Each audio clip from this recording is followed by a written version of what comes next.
Hey folks, and welcome to this week's News and Community Spotlight. We're excited to announce that Unreal Engine 5.1 is now available, with a whole host of further improvements to the already groundbreaking feature set released in UE5, including Lumen, Nanite, and Virtual Shadow Map updates, increased developer efficiency, enhanced world building tools, and much more. Download UE 5.1 from your launcher now, and look at the full release and notes over at unrealengine.com/feed. While there, dive into how Unreal Engine 5.1 offers a more extensive, robust, and accessible toolset for media and entertainment pipelines, from virtual production with in-camera VFX to animated projects and high-octane live broadcasts and events. If you're looking for an Unreal future in animation, you won't want to miss out on going behind the scenes with artists from Disney and RealFX to learn about the evolving skill sets you'll need to ride the wave of real-time animation. Unreal Engine allows Microsoft Project AirSim to safely build, train, and test autonomous vehicles through high-fidelity simulation. In these realistic environments, AI models can run through millions of flights faster than in real time, where they learn how to react to countless variables much like they would in the physical world. Learn more on the feed.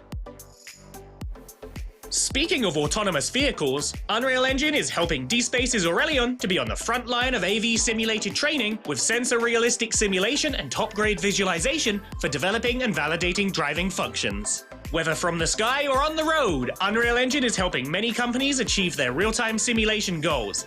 Find more information about simulation pipelines on the feed. In our latest tech blog, Joyway multiplayer lead Artem Tarasov details how to create cross-platform features and connect an Unreal application with custom backend services and pass-through config values, just as they did for their action parkour VR game to overcome challenges developing the multiplayer game modes for Stride. Moving over to this week's Community Spotlights. Embark on a voyage to real-time 3D environment artist Aurora Cortez' latest piece. Created as part of their first term in real-time 3D and virtual production at CG Spectrum, they drew inspiration from multiple sources to reimagine the river Styx as they focused on composition, lighting, atmosphere, and the cinematic approach. Travel to their art station and let them know what you think of The Last Voyage.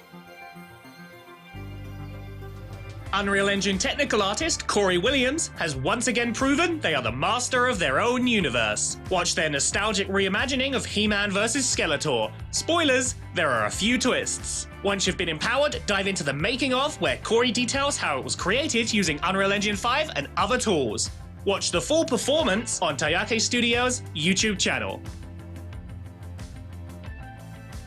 Take the journey through the revitalization of 3D visualizer Elizaveta Ivanova's environment. Initially hand-drawn years ago, they have refined and brought their breathtaking and intriguing piece to life with Unreal Engine 5. Let them know what you think of fantasy over on their art station. Thanks for watching. Catch you next week.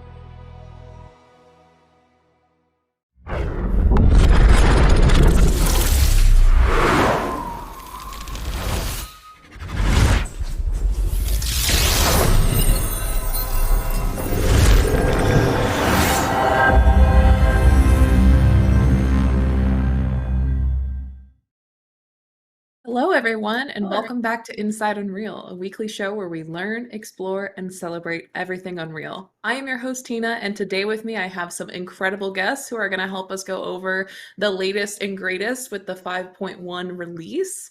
First up, we have Frederick. Would you like to tell us just a little bit about yourself? Hey, everyone. My name is Frederick Nielsen. I'm a lead technical animator at Epic. I joined the company earlier this year after a long career in feature animation at DreamWorks Animation, where I was a supervising animator, a workflow director, and also the product owner for Primo, which was our proprietary animation software at the studio. Prior to that, I was also at id Software, and I worked on Doom 3, so I was the lead animator on that. I was hired by Epic with a primary focus on helping improve the animation tools, like for the animators. And I've been working closely with our internal teams who are animating the engine, and also really closely with Jeremiah and all the developers who are building the tools. So there's a lot of kind of back and forth, and it's really fun. I'm having a blast so far. So. Awesome. So happy to have you here. Thank you so much for coming today. And then next up, we have Jeremiah. Would you like to tell us a little bit about yourself? Sure, yeah. I'm Jeremiah Grants. I'm the Technical Product Management Director for animating and rigging in Unreal. So you've seen me on these before, talking about control rigs, sequencer, retargeting, basically anything that makes your characters move. That's something I care deeply about. I work very closely with Frederick and some of our other product team and developers to ensure we can do storytelling inside Unreal. Awesome. Thank you so much for being here as well. And then last but certainly not least, we have Sam. Would you like to tell us a little bit about yourself as well? Hi folks, I'm Sam Bass. I am an evangelist at Epic Games, which means I'm mostly reaching out to the indie developer community, meeting with people, providing educational support, and sometimes just being a friendly face of Epic Games. Feel free to reach out to me. I am a friendly face of Epic Games. Prior to that, I was a game designer for 20 plus years, at both AAA, big companies like EA, and then as an indie developer. Been using Unreal for about 10 years now, and it is my favorite thing to make games in. High compliment. Very high compliment. So, as you can all tell, we have only some very slightly qualified people to talk about the the engine today with us. And yeah, so today we're going to be talking about a lot of the latest and greatest coming out with the 5.1 release. If y'all didn't know, 5.1 is out, and we've got some really cool stuff that has come with it. So if you haven't downloaded it yet, please go do. If you want to, you can do it now and maybe follow along with some of the cool stuff that we'll be going through today as well. We'll also be taking in a lot of questions today. So if you have any questions about mainly specifically the stuff we're going over today, you can ask about some other stuff as well, but we're not going over absolutely everything. If you want to know everything that's coming out with the 5.1 release, please make sure you go check out the release notes, because that will cover anything your heart could possibly desire on knowing about. But today, we're really excited to go over a couple of key features that we think are particularly interesting and we want to make sure you know about. And don't be afraid to ask questions. That's really specifically what this is for, so that we can answer any questions you might have about some of the new tech, and so we can really dive in there, get under the hood, and show you how it works and how it goes.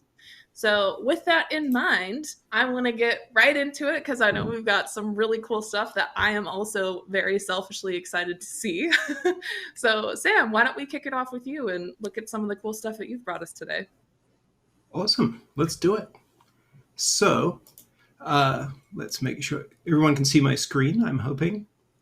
I am going to talk mostly about UX, UI, and workflow improvements, because one of the key things with game development in this day and age is that you deal with a bazillion objects. There's what used to be like small levels with a couple enemies or a spawner. Suddenly you're dealing with open world environments, or if you're dealing with cinematic production, like a million props and light cards and so on.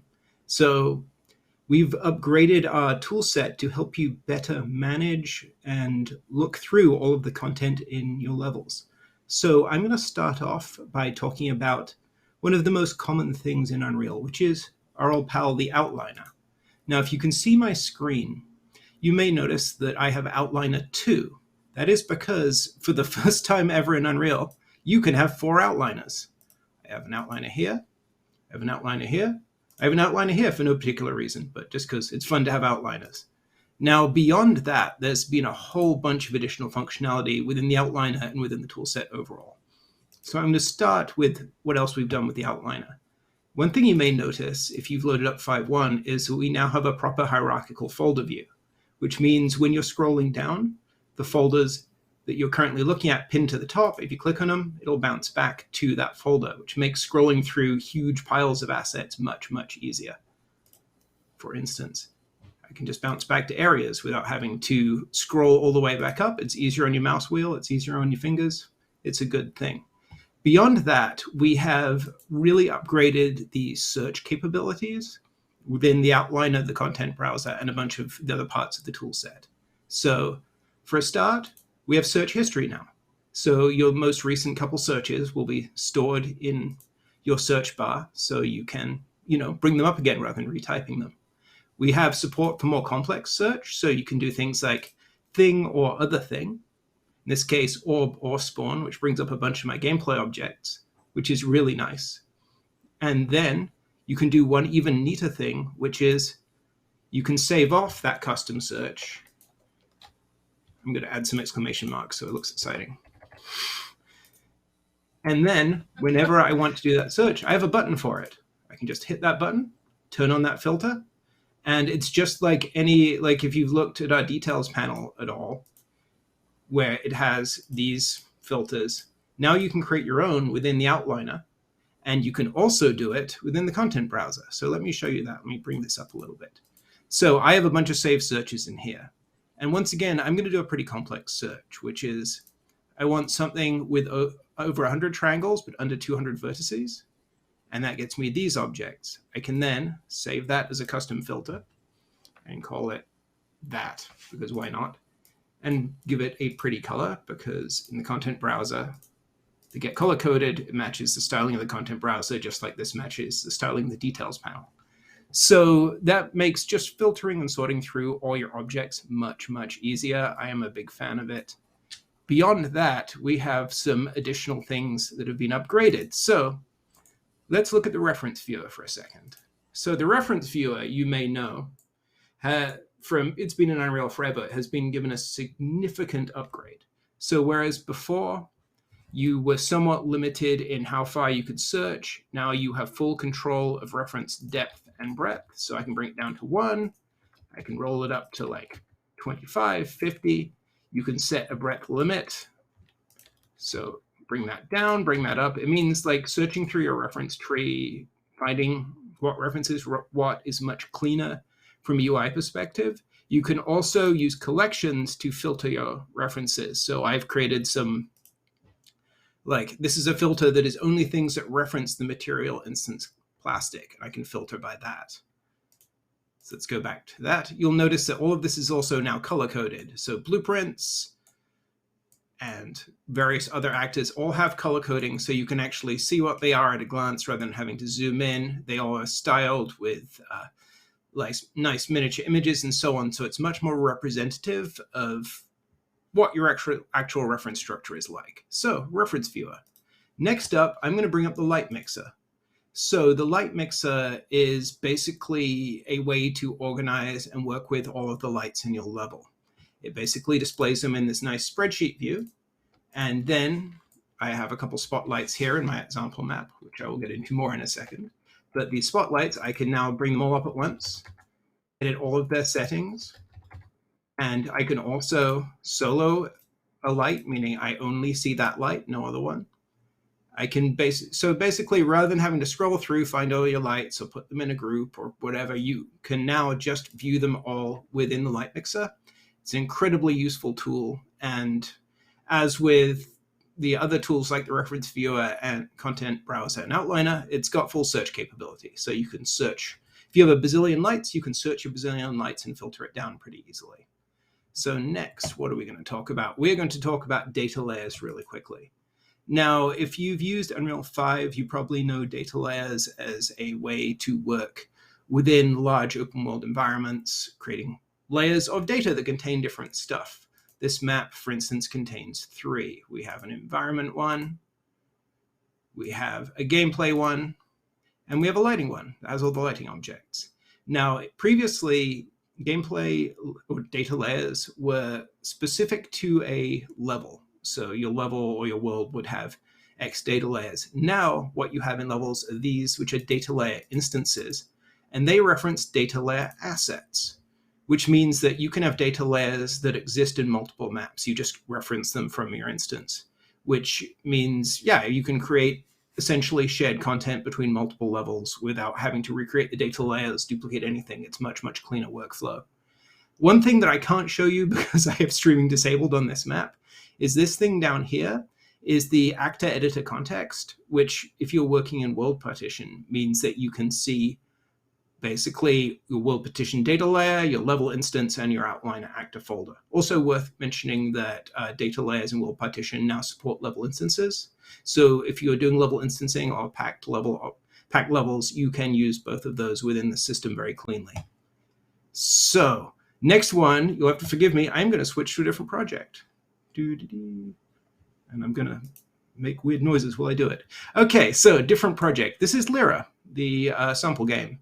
So I'm going to use Lyra because it's connected to source control to talk about uncontrolled changeless support in source control, which is another thing that we're using to help make the lives easier for developers working in large content-rich environments with lots of developers. So I am in this world partition map in Lyra, and I'm going to move a few things around because I'm that kind of designer. I got to get in and break everything.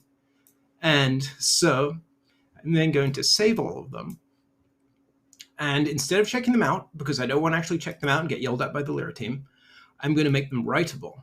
Now, in the past, you kind of had to keep track of that or use your source control software. Now, if you go to View Change Lists, come on, View Change Lists. One, we've completely updated the UI UX for source control. So you can see all your actual change lists here. You can see the files within those change lists here. This is searchable and sortable. So you can sort by type or path. You can search for a specific file. Makes life much easier. But you also have this thing called a default uncontrolled change list. Now, an uncontrolled change list is a change list used to track files you don't have checked out but have modified, your locally writable files, essentially. So if you are in a workflow where you're using, say, one file per actor, and some other user is also working with those files, or your source control goes down or whatever, you can keep working and then just reconcile when you basically are done with your work, or you can reconcile, you can revert, and so on. And that makes generally managing large amounts of files and assets within Unreal much, much easier. So one more thing I'm going to talk about, and for that I am going to actually go back to my other project, is I'm going to show you something called Blueprint. Preview equivalent C++ header for Blueprint. Sorry, lots of words. And what that does is basically it helps you, if you are interested in translating your blueprints into C++, rather than using them as blueprints. This generates a header, basically generates a header preview showing you headers for all of your variables, functions, actor components, and event dispatchers. So it gives you a framework to work from. And if you are starting to work in C++ rather than Blueprint, it gives you a head start on all of that and is very cool. So here I am looking at the header of a relatively complex character, the bot from StackoBot, which I'm going to be using for my demo. But it can be as simple as, any blueprint in this game can become a thing that you look at the header preview for. So like this is the blueprint function library, and it's very, very limited because it only has one function, but it shows you how it's structured. And from that note, I am going to get into something slightly different. So I am going to talk about state trees. Now, state tree is a thing where if you have used our AI behavior system at all, our AI behavior tree, you are probably used to the state tree there, which is a combination of a behavior tree and a fallback state machine.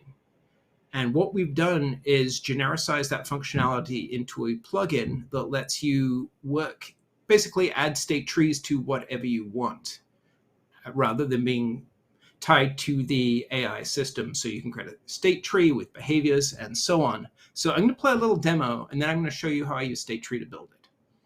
So this is StackoBot.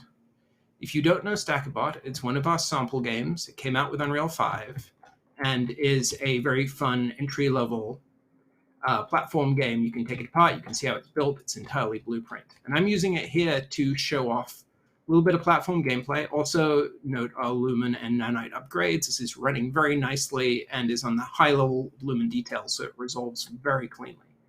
So watch the platforms I've been writing on.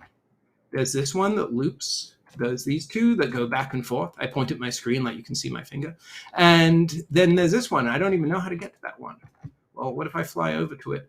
Oh, and it comes to me, because the thing with that platform is that platform follows me. So how did I do that?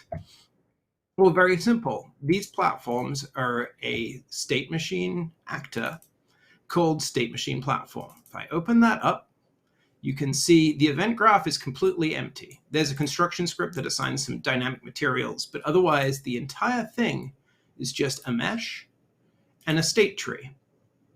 And this is a new component that lets you add a state tree to your actor. And state tree now has an entirely blueprint-friendly workflow. You only really need C++ if you want to author new schema for your state tree rather than using the gameplay schema that comes with the engine. So I'm going to go to that state tree and show you how it works. This is the state tree, and it's very, very simple. So I have a moving platform. It has 3 modes of movement. It has bounce, follow, where it follows the player, and loop, where it goes in a one-sided loop, meaning it resets to the beginning at the end. Bounce, it goes back and forth. And all these are little branches on the tree with an enter condition, where I'm comparing an integer. And I'll show you how all of that works in a second. And then if the integer matches up, it goes and runs a task called move bounce, which I will show you, which is just another thing I've authored in Blueprint. If you've ever made a task for the AI system, it works like that, but can be very simple. So I have move bounce, which is on 1, move follow, which is on 2, and move loop, which is the default, meaning if these 2 fail, it falls back to loop as the standard movement system. And all these are, if you let me go back for a second, let's see. Let's look at the loop one. Loop one is just a little bit of tick logic that moves the thing and an enter state that sets up some of the data. And these are overridable functions, so you can just set them up like you would anything in Blueprint. So all I'm doing to do that is setting the actor location and working out how far along the spline that drives it wants to go. And I get to set the speed and a bunch of other things. But how do I get that data into the state tree? You may notice I have an actor, I have a spline, and I have speed. So how did I get these parameters into the state tree? I used a state tree evaluator, which is just another little blueprint. It's incredibly simple that outputs a bunch of data that I can read. So if I go to my evaluator, where is my evaluator? There you are. You can see all that is on tree start. It gets a little bit of data. It finds a spline, and it goes to the platform, finds the platform's speed and move mode settings, and feeds those into the state tree. The move mode is that integer I have been using to set which move mode it is. And the reality is it's not really an integer. It's an enum, loop, bounce, follow, player. And all I'm doing is converting that enum to an integer and feeding it into the state tree. And that creates this system. And at that point, I think I am at the end of my demo if we have any questions.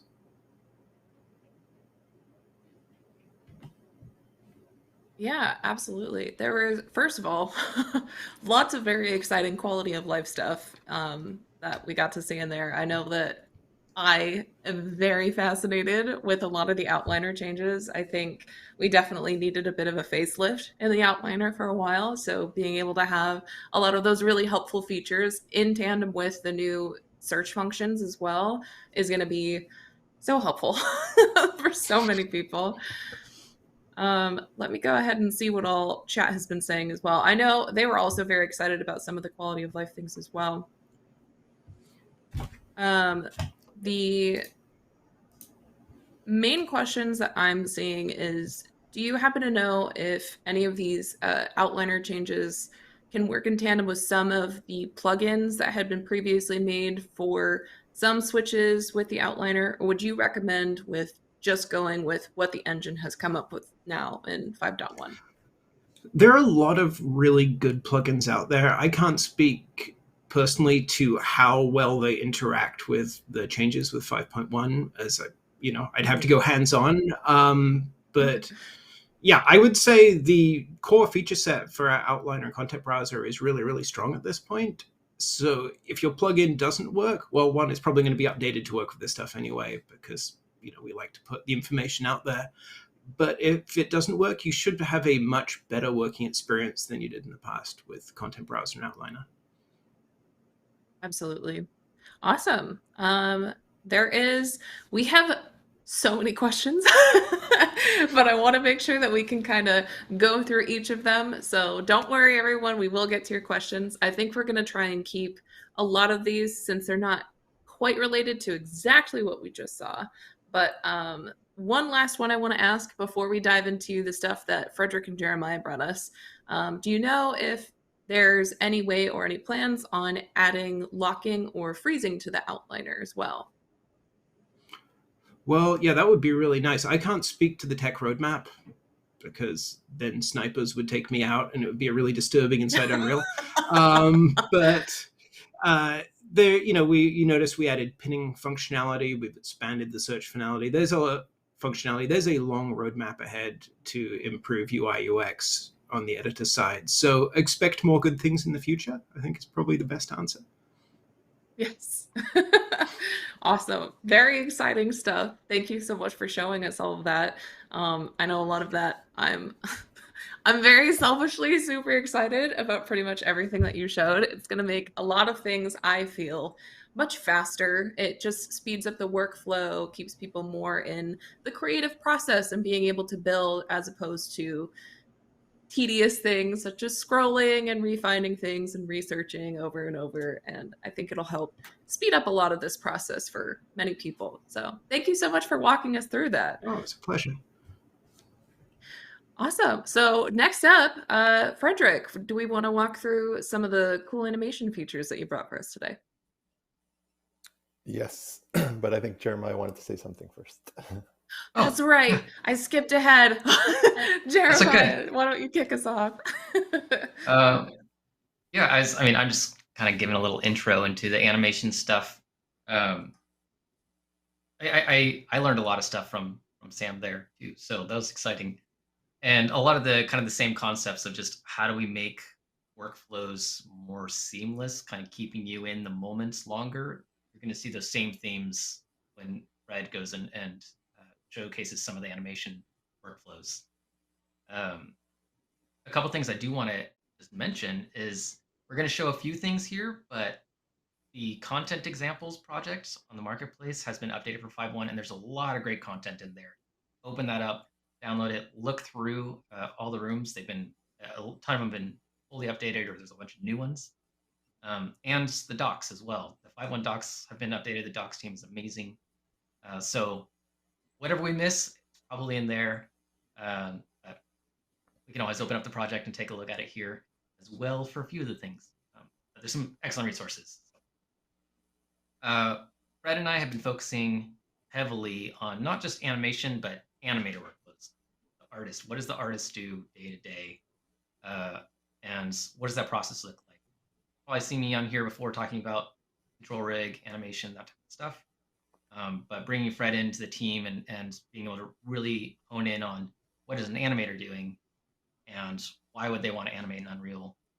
What does that look like? I think for 5.1, I'm just ecstatic about the place we've been able to reach. So I was going to play some hype song for Fred. I can't think of anything good, so I'm just going to pass it over to him in silence. Fred, it's all you. Yeah, we'll feel it in spirit. I can hear it in my head. Okay, so let's see. Let me get my screen up here. Okay, so this should look familiar, like you just loaded a blank scene and we got our little chairs. I'm actually, let's see, how am I going to structure this? So I'm just going to build a scene and use some of the new features of the engine. So it's not just like me going through just the things that we changed. We changed a lot in 5.1. 5.0, so 5.0 unlocked a lot of great animation tools, and 5.1, I think we've just kind of stepped them up another notch, and they're really starting to come together and really feel like a tool that, you know, the artists want to stay in and animate in. So that's really, really exciting. So I don't know if you guys saw, we released a video. I did a talk at Unreal Fest in New Orleans a couple weeks ago, and we released a video related to this stuff. And some of the stuff I showed there I'm going to cover here as well, but I just wanted to showcase a few of the things that we changed, quality of life stuff related to animating. So in the preferences, I mentioned these in the talk, but I'm just going to go over them again. If you do a search for rotate, you're going to want to enable the arc ball rotation and the screen rotation. They're not on by default, so you're going to want to turn those on. And if you also do a search for marquee select, this is a new feature we added. So basically it overrides your left mouse button, which was always camera moving. It overrides it with a marquee select, which was triggered before with Control and Alt. So this just kind of feels more in line with a lot of the workflows, and just, it just keeps the flow going of an artist who just wants to select things and pose and animate them. So that's a very welcome fix. We also did a bunch of UX improvements in general. Some of the selection in the viewport, you can now animate multiple control rigs, which wasn't possible before in 5.0. We made some improvements to the arc ball itself, and we added a bunch of new hotkeys, which work now in the viewport. And I'll get to those when we start building something. So let's just hop in and build something. So I'm going to start with an empty scene, and I'm going to add a couple of characters. Where are my control rigs? So I'm just going to drag a character in here and a second character, actually. In this case, I'm going to delete this sequencer that was generated by default, and I'm going to delete it from the map. And I'm doing that because I want to keep my map, my world, separate from my level sequence, which is my animation data. So I've just made an empty world with these two characters in it, and I can now save this current level. So I'm gonna call this. Let's make a new folder and call it. Sorry, lots of folders. New folder. Let's call it Stream Demo. And in there, I'm going to save. That's where I'm going to save my level. I'm just going to call it World. This is my world. This is my set. So now I've created the world, and now how do I create animation off of that? Well, I can do the same thing. So I'm going to go back into that folder that I created, which is the Stream Demo, and I'm going to just create an empty level sequence. So I right-click in the content browser, and I say Cinematics Level Sequence, and that creates an empty level sequence. I'm just going to call this Animation. And now I have an empty one. I'm going to just double-click into that. So the way that I've set this up now is the world that I'm working in, the set, is separate now from the animation data. There's a lot of flexibility you have when you do it this way, and internally we do a lot of our projects this way. So it does mean it's a two-stage process to open up your animation again. First you load your world, and then you load your animation. But you do have a lot of flexibility because the animation data is now not embedded into the world, which was that thing I deleted from the outliner earlier. They're separate. So I have an empty sequencer. I have my two characters in the scene. How do I animate them? Well, anything you want to animate has to be part of your sequencer. So that's not new. That's been there. I'm just going to drag these two characters into my sequencer. So now I'm just going to save it. So now I've saved my animation, which I have no animation here yet. And I have my world. So I'm going to save that again, right? So I have those two files. Okay, so what I'm going to do here is I'm going to actually delete the control rigs, and I'm going to bring them back. But that's kind of the cool power that we have here. This kind of blew my mind when I started Epic. Someone said, oh, just delete your control rig. I'm like, what do you mean delete the control rig? I can just delete it? And they're like, sure, because you can always bring it back. So that's pretty cool. So I'm just going to delete the control rig. You see it goes away. The character's still here. And I'm going to delete this control rig as well, because I'm not going to need them right now. So what are we going to do? We're going to make this guy kind of run and jump up on the other guy's foot. So how do I do that? I'm going to make this guy really big. So let's just scale him up. Let's go to details and do maybe 30 times bigger. Oops. X, Y, and Z. Okay. So I just made him really, really big, and you can see now he is huge compared to that guy. And that's just because I want to make him run up and land on his foot. And I'm gonna showcase some of the new features like constraints, and just as we're doing this, I'm just going to kind of show and talk about some of the improvements we made in 5.1 as well. So let's just let's put an animation cycle on the big guy here. So I'm going to go here, and I'm just going to do a search for walk.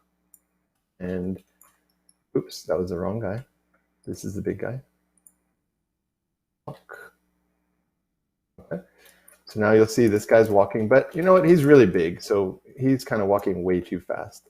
I'm just going to extend the cycle just so he walks, so he keeps looping. And this is just a walk that's in place, by the way. So how can I slow it down easily? Well, you have a few ways you can do this. I'm just going to do an easy way. I'm just going to go into properties on the clip itself, and I'm going to go to the play rate, and I'm going to type 0.05. Just a speed that I feel like, yeah, okay. So that's nice and slow. Now it feels like he's a nice giant walking.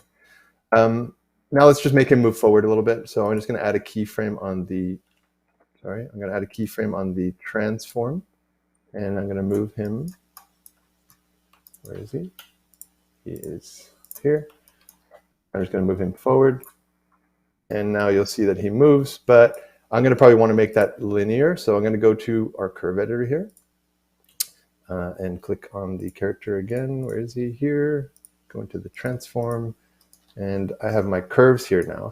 So we made some improvements to the curve editor. Again, quality of life stuff. But you'll notice some difference in the colors.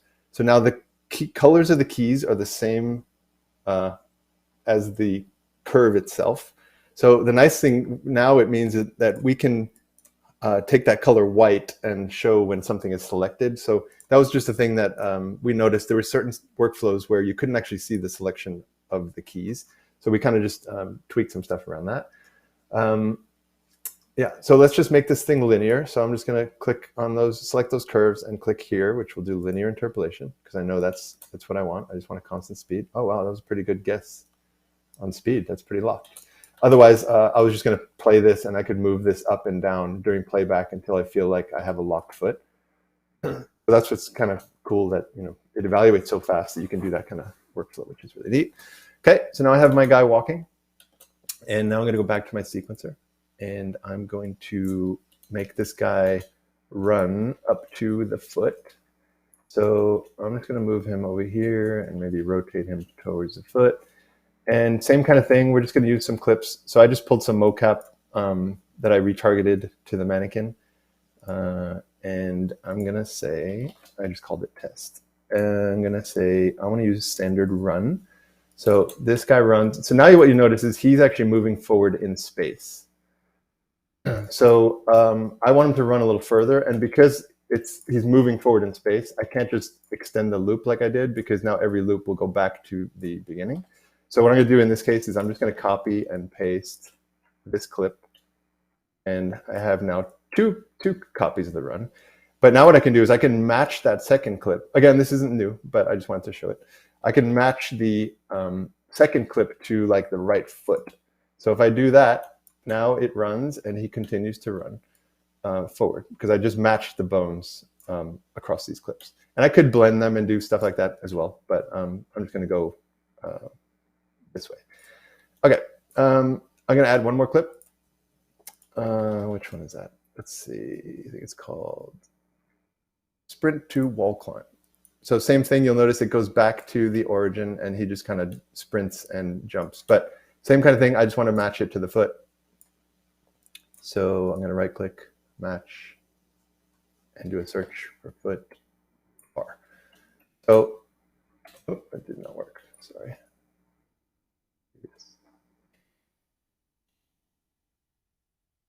Okay, so that matched. Okay, so now you'll see that he's going into the foot. So I'm just going to want to adjust his position a little bit. So I can do it a few different ways, but I'm just going to do this quick and dirty. Oops, wrong one, sorry. I'm going to move him out and have him kind of land over here on the foot. Okay, so it's rough, but you get the idea. He's going to run and jump. So now I want to do some editing. I want to actually edit the animation on this guy. So I just use these clips just to kind of lay out the motion. But now I want to edit, because I want to edit some of this contact here and just kind of how he ends up there. And I want to do some other things to the feet and the body, which I'll get to in a second. So how do I bake it or inverse solve it, whatever the word is? I'm going to put it on the control rig. I'm going to transfer the data to the control rig. Sorry, that's the word I was looking for. So I have these clips that could be anything. It could have been incoming motion from another DCC. It could have been mocap. It could have been take recorder, you kind of acting stuff out by playing the game. However you get to that, you can just use those. So I'm going to right click on the asset here and say bake to control rig, and your compatible control rigs will show up in this list. So I'm just going to bake it to the CR mannequin body. I'm just going to leave all these default options, sure. Now what you'll see is the same motion, but now you'll notice it's actually on the control rig itself. So it's same motion, and now it's fully editable. So if I go here and I grab the rig controls, I can, ooh, that was the spine. I can just move like his IK, I have FK arms in this case. So I can just animate, but you'll notice there's keys on every frame. So yeah, there's a few things we can do to kind of work through that as well. But so one thing I noticed here is you'll see that I'm leaving my global controller, and this global controller is like the top node of my control rig. I'm leaving this behind, but I want to use it. I want to use it for something up here because I just want to animate it while he's kind of getting up there. But it's kind of hard to animate this thing way over here and pivoting from here because, you know, it's far away. So I mean, I could animate his body and his feet all separately, but in this case, I just want to animate his global, but I want it over there. So I'm just going to showcase some functionality that has been in the tool for a bit, but I'm just going to show it how it can be useful for things like this. So what I want to do is I want to move that global over there, and I want to get rid of the motion on the, you'll see there's motion on this guy, which is the body offset, and there's also motion on the root, I think. So I just want to clean all that up and just move it all to that new location, which is about here. Okay. I think I just introduced a pop somewhere. So let me just see, what did I do? Oh, there it is. I'm just going to delete that. Okay, so space switching, back to that, sorry.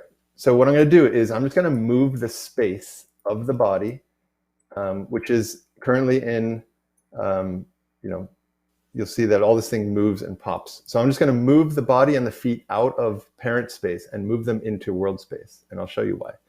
So I'm just going to select the body, and I'm just going to click world. And I'm on the first frame, so it does all the animation. So now what it did is it moved it, so it's the same animation, but it moved that motion, that animation data out to world space. So you'll see it's no longer hooked up to my global controller. So I'm going to do the same thing to the feet. So I click on this foot, I'm going to make sure I'm on the first frame, and I'm going to say world. And I'm going to do the same thing with the other foot and say world. So I've now detached the feet and the body from the global controller and also from the body offset. They're not there because now they're in world space. So what does that mean I can do? Now it means I can do whatever I want to these three guys. So I'm going to select, actually, I'm going to use a track filter here, which are really useful. So I have this bound to F10, so I can just go in and out of F10. What are selected control rig controls? So this filter up here, it's here. I'm constantly hopping in and out of this mode. And the reason is when that's enabled, you'll see there's nothing in my sequencer, but anything I select, only that control will show up in my sequencer. So if I have the upper arm, lower arm, and hand, you can see those are the only three things that are showing up there. If that was off, so I'm going to hit my hotkey, F10, you'll see I have this giant list of all the controls in the character. So it's not always what you want. So in this case, I only want to see these three. So I'm going to turn my filter back on, and I'm going to select this guy, and this guy. And I don't need these keyframes anymore because I want to clean them out anyway. So I'm just going to delete all these keyframes, and you'll see that the motion is still intact, and now nothing is moving. Those globals and offsets are no longer moving. Oh, sorry, I think I'm resetting. That's fine. Okay. So now it's cool. It's because I'm still in world space. I can move this guy. So I'm just going to go to kind of that frame where does he land on it? Like around here. And I'm just going to roughly move his global. Oops, sorry, I only want his global. I'm going to roughly move his global just up under the character because that's kind of where I want to animate him from. So he's going to land somewhere up here. It doesn't have to be exact. And I'm just going to set a keyframe here. I'm just going to move it back to the beginning, just because I want it to stay there. So now you'll see that, again, nothing has changed in my motion, but now my global is now here. So this is a much better place for me to use it when I continue to animate it. So now if I want to, reconnect it to the global, I can just, again, click on the body. I'm on the first frame again, and just put it back to parent space. And that moves that animation data back into the parent space, which is that global that I now moved. And you could reorient it, you could do whatever you want. I'm going to do the same thing on the foot, parent, foot, parent. So now I have the same motion, And now I also have my global here. And you'll notice that if I move the global now, it's hooked back up to that. But now it's in a totally new location. Super useful. So now what I can do with that, I can say, you know what, I want, he comes up here, I'm just going to animate this global so he lands a little better, maybe over here. And I'm just going to rotate him like this. So you see now it's a more local kind of rotation and useful tool. So I'm just going to do that. Okay, so it's rough, but now you can see he at least lands close to the top of the foot. And again, I can continue to finesse this a bit and maybe have him just move a little bit in between. So now I'm here, and let me just save this just in case. And I'm going to save my world just in case. Let's do a couple things to the world. I'm just going to zoom out here for a second. Sorry. I'm just going to make the world a little prettier just because why not? We're in a real-time world. So I'm going to hide these lights.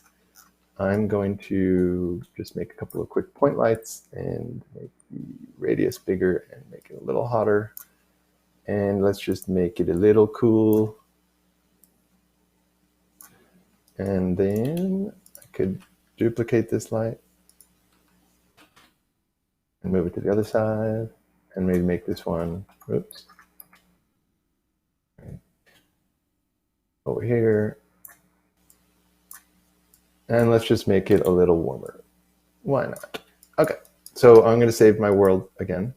So the nice thing here is because the world and the animation data are separate, someone else could have been doing lighting or working on that world, building out the world, doing all things while you're just focused on your animation, which is inside the level sequence. That's because they're separate. So. Okay, so now we have this thing looking a little better. Where was I? Okay, so now I want to use the new constraints feature.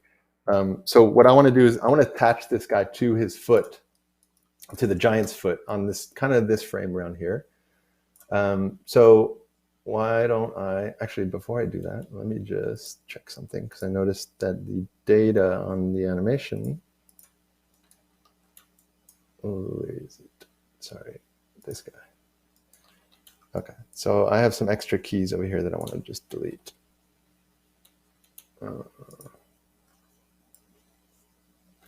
Here. Go away. Okay. Cool. Okay, so now it doesn't pop anymore. So it just stays there. So then on this frame, right around here, I'm going to parent or constrain this guy that I made run up here and land on the foot to the giant who's walking. So constraints are really awesome, and I'll show, I can show some simpler examples, but I just wanted to show this because it's kind of a fun demo. I'm going to click here. So in your animation mode, that's where you access things like space switching, and under that is this new thing called constraints. So I'm going to select the global control because I know that's what I want to constrain. And I click here, add constraint. And then I can do a point constraint or translation constraint, rotation constraint, scale constraint, parent constraint, or look at. In this case, I'm just going to use a parent constraint. And I click, so I have my child selected. I go here and I click parent. And now you see you get this little picker. And what can I select here? Well, I can select the skeletal mesh, which is the second guy, which then when I click it, gives me access to all the bones that are being used to drive that motion. And I'm going to do a search for foot. And I'm going to constrain it to the left foot. So now, if all goes well, you'll see now he runs up and he gets constrained to that foot. So if I make this even longer, you'll see now he is following that foot. And what does that look like in the sequencer? So because I had the global, here was that animation I created of those keys of him just kind of adjusting. And then on this frame, I created the constraint. So you'll see there's a track here called parent, and that is the foot here getting constrained, or sorry, the global control getting constrained to the foot. So you can see when it's not constrained, so before this green bar, it's kind of grayed out here. But when I get to the frame where it's constrained, notice now it's showing you that it's constrained. I can do things like I could unconstrain it. So I can go here and detach it here if I want.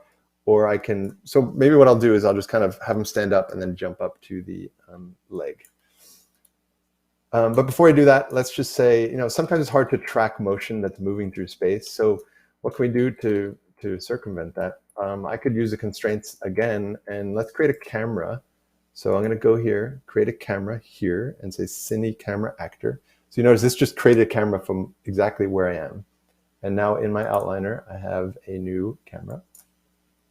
I'm going to collapse this down, and let's just add that camera to the sequencer. So I can just drag it in there. So now I have a camera, and now I want to constrain this camera to the character. So what can I do? I can do a position constraint only. So I'm going to do translation, and I'm going to just select. So you can see here now as I hover over the control rig, it shows me all the controls. I'm just going to do it to his hips.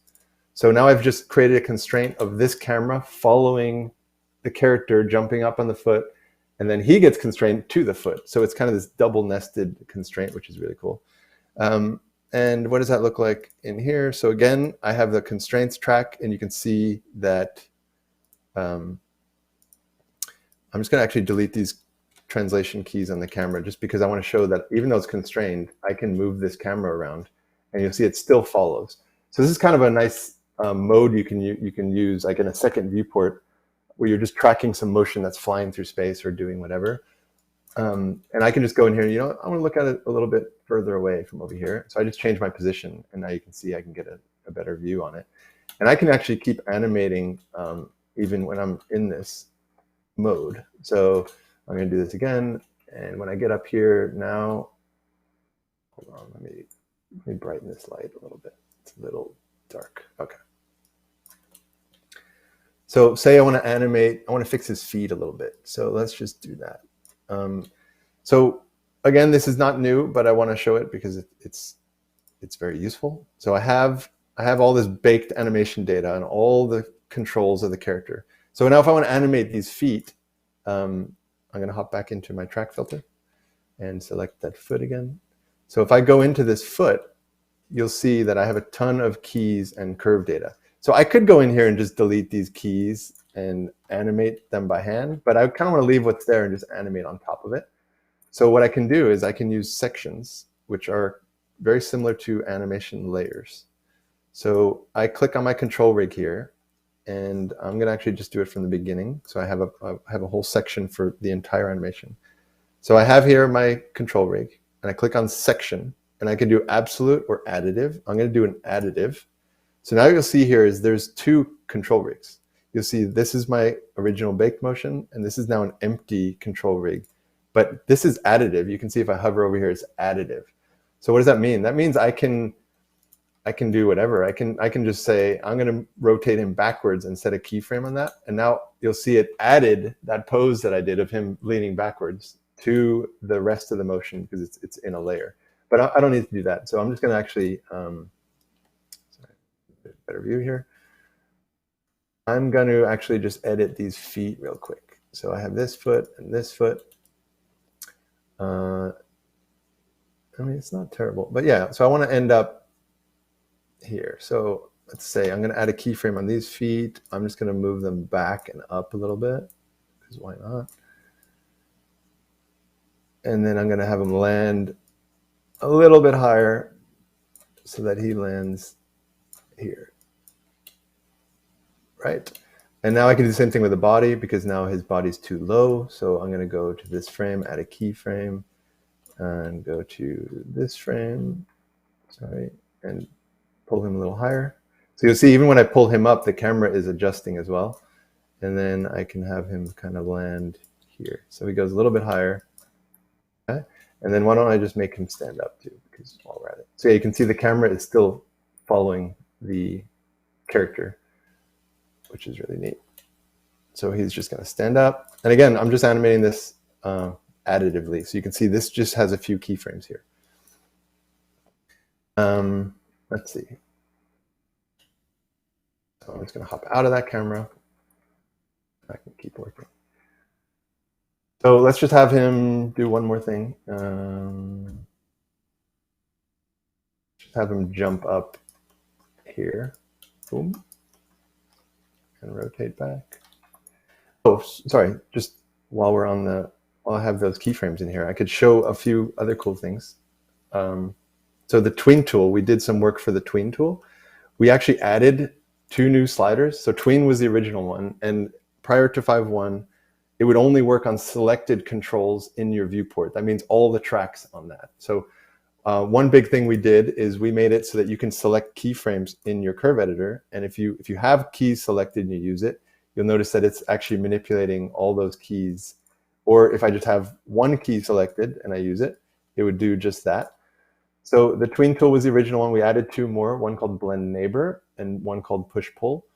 I'm not going to go too detail on what those are. We've documented them and you can look them up. They should be familiar to a lot of you animators out there. So yeah, so what I can do here is I can use this and say, you know what, I want this pose in the middle here to be a little closer to the crouch pose. So I can just drag it down. You'll see that it's pulling the pose. Actually, I can grab both of these and pull them a little closer to the crouch pose. So it's just going to stay a little slower, and then he's going to jump up. I just wanted kind of an explosive jump there. So I do that.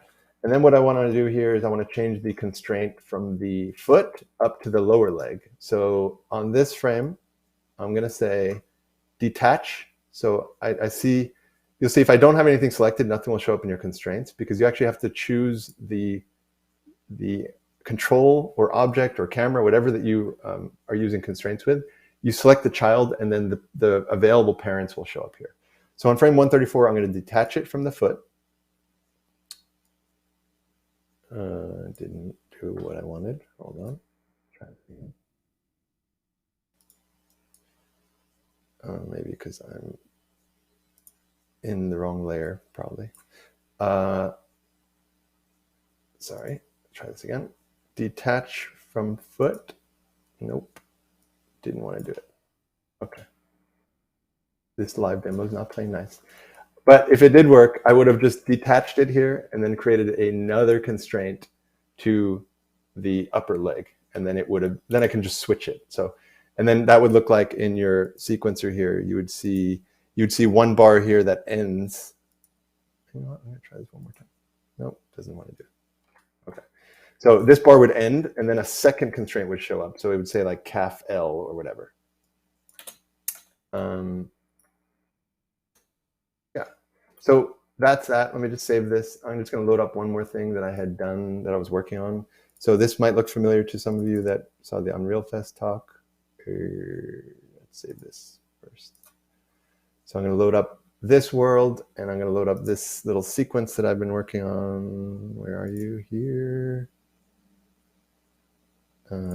Sequence. So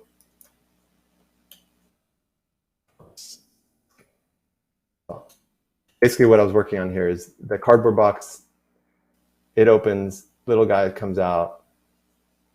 He sees a giant. So I'm basically just, I've taken a lot of those same things like that. That's what we went over right here. And then I constrained to the foot. And now you can see that he climbs up here and he jumps up and gets constrained to the lower leg.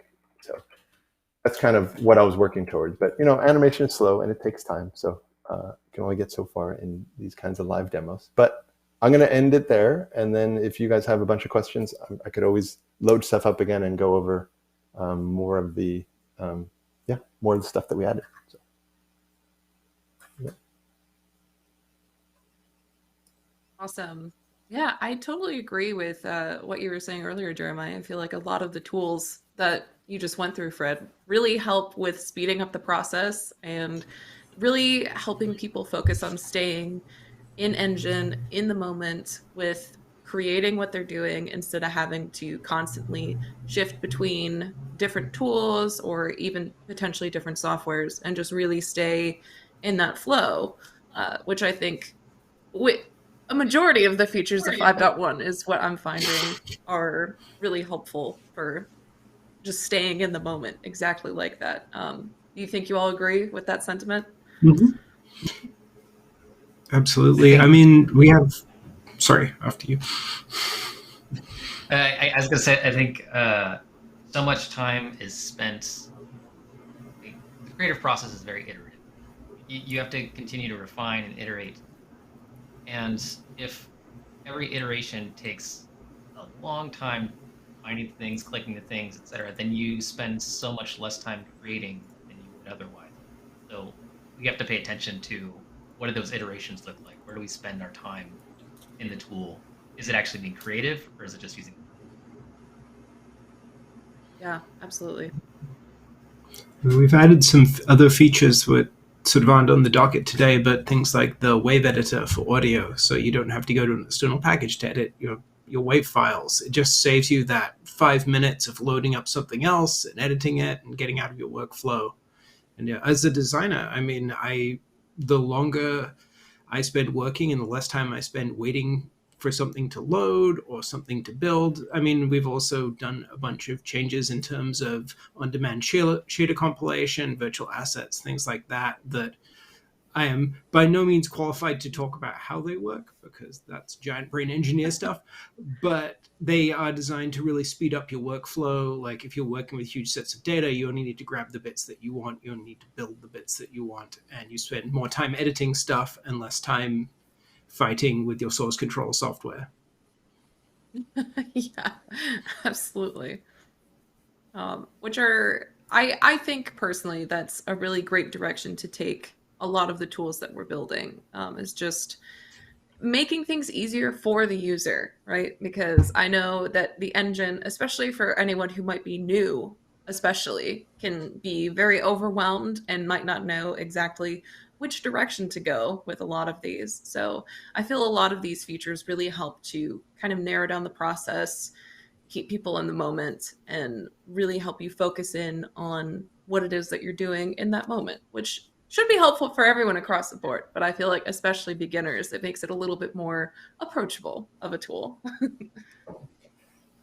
Yeah, it's been really great for us. So I like to embed myself into the internal teams that are animating, using the engine for animating, because that's when we get the most direct feedback. So I might actually even take on a shot and animate with them, just because then I feel what they're feeling and I'm working on exactly the same data as they are.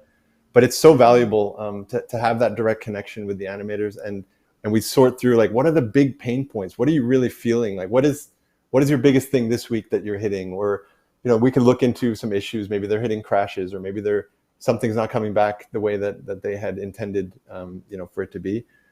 And then also vice versa, it's working closely with the developers, right? So we file a bug and we know directly who the animator was that was working on it and the issues they had. And we create repro steps and we work really closely with the developers on, let's just make this feature really feel right. And the more we do that, those, what do we call it, deaths by 1,000 cuts, right? Like the more we chisel away at all those little things, the better the tool will get, and it'll just be a place where people just want to stay. And that's kind of our goal with it. So yeah, I'm really proud of, where the team has taken 5.1 as well. And all this new stuff like the constraints, that's a really big workflow, but it's really going to open up a ton of possibilities. So. Yeah, the constraint stuff absolutely. that Fred showed, it was mostly around the character stuff, but when he attached the camera to the character, he's kind of showing that you can actually attach pretty much anything that has a transform to anything. You want to attach a light to a camera and the camera to I don't know, something, you can do that. You don't have to build some big network to do it. It is just that one button, and then you're on to being creative again. And I think going back to what Sam was saying around the updates to the outliner, where it's like, how much are you scrolling up and down trying to find that folder? When Fred joins, he talked a lot about clicks and navigating the viewports and the physical toll working with the tools can bring. And scrolling up and down an outliner, like, it seems, yes, it's easy. You just kind of do the scroll wheel, but then you do that 1,000 times in a day and you're going to feel it. Yeah. So we're trying, just like, we can't just think of just the creative process, but we have to think about the physical process as well.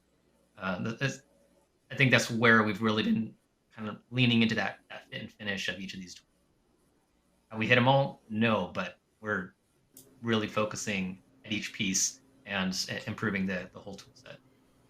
And I mean, Yeah. everyone's feedback is super useful to echo what we've all been saying. Like, when people use our tools, they tell us what they don't like, and we do listen, we care. And as you know, we're all developers. We come from development backgrounds. We know the death by a thousand cuts, and we know that making anything interactive is hard. Making content is hard.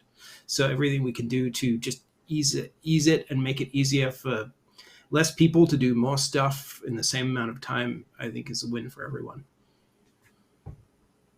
I mean, Yeah. at the end of the day, you're making a game or a movie or something, and that's supposed to be fun. It's gonna be hard, but it should be fun as well. So Yes. If it's not, then maybe there's a couple questions that we should be asking there. Awesome. Actually, I'm going to Well- shout out StackoBot quickly, if that's okay. Just because, Yes. so I showed off StackoBot earlier as my little demo project, because one of, we've talked about how Unreal can be a little intimidating for beginners. StackoBot isn't as widely known as some of our other example projects, but it's free, it's on Marketplace, it's entirely Blueprint. It uses all of our fancy features, it uses enhanced input, things like that, and it's fully annotated. So if you're an entry-level, new to Unreal or new to game development, check out StackoBot, just because it's kind of in that same mode of, we don't want this to be hard, we don't want this to be scary, this should be fun and exciting, and it's built for you to play with. So go download it and play with it.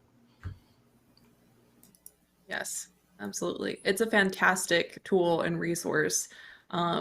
Right in tandem, I feel like, with Lyra. I know I'm never Lyra. saying it right one way or the other. We should argue about it for 10 minutes. I'll just believe whatever you tell me, because I'm not the authority on that matter. But yeah, especially in tandem with that, I feel like there's both are really approachable ways of learning some of the tools and concepts of the engine, while also finding a good baseline that you can then build off of yourself later. You can absolutely build a game off of StackoBot or Lyra. We're just going to say both now. Michael Noland is going to appear and smite me. But, there are teams that are using those projects as the basis for their own projects, just like people use Shoot a Game in Unreal 4 as the basis for some very large, very fancy games. They're there to help. You should use them. Yeah, absolutely. All right. Well, we have so many questions that I would love to dive into if y'all are up for that. love to. Fantastic. All right. So I'm not really going to direct these at anybody in particular unless the question called out one of you specifically. So I'll just kind of toss it out there, and then whoever wants to nab it, go ahead. Or if you all want to give your points and views on them, feel free. And we'll kind of go down the list and see where we end up.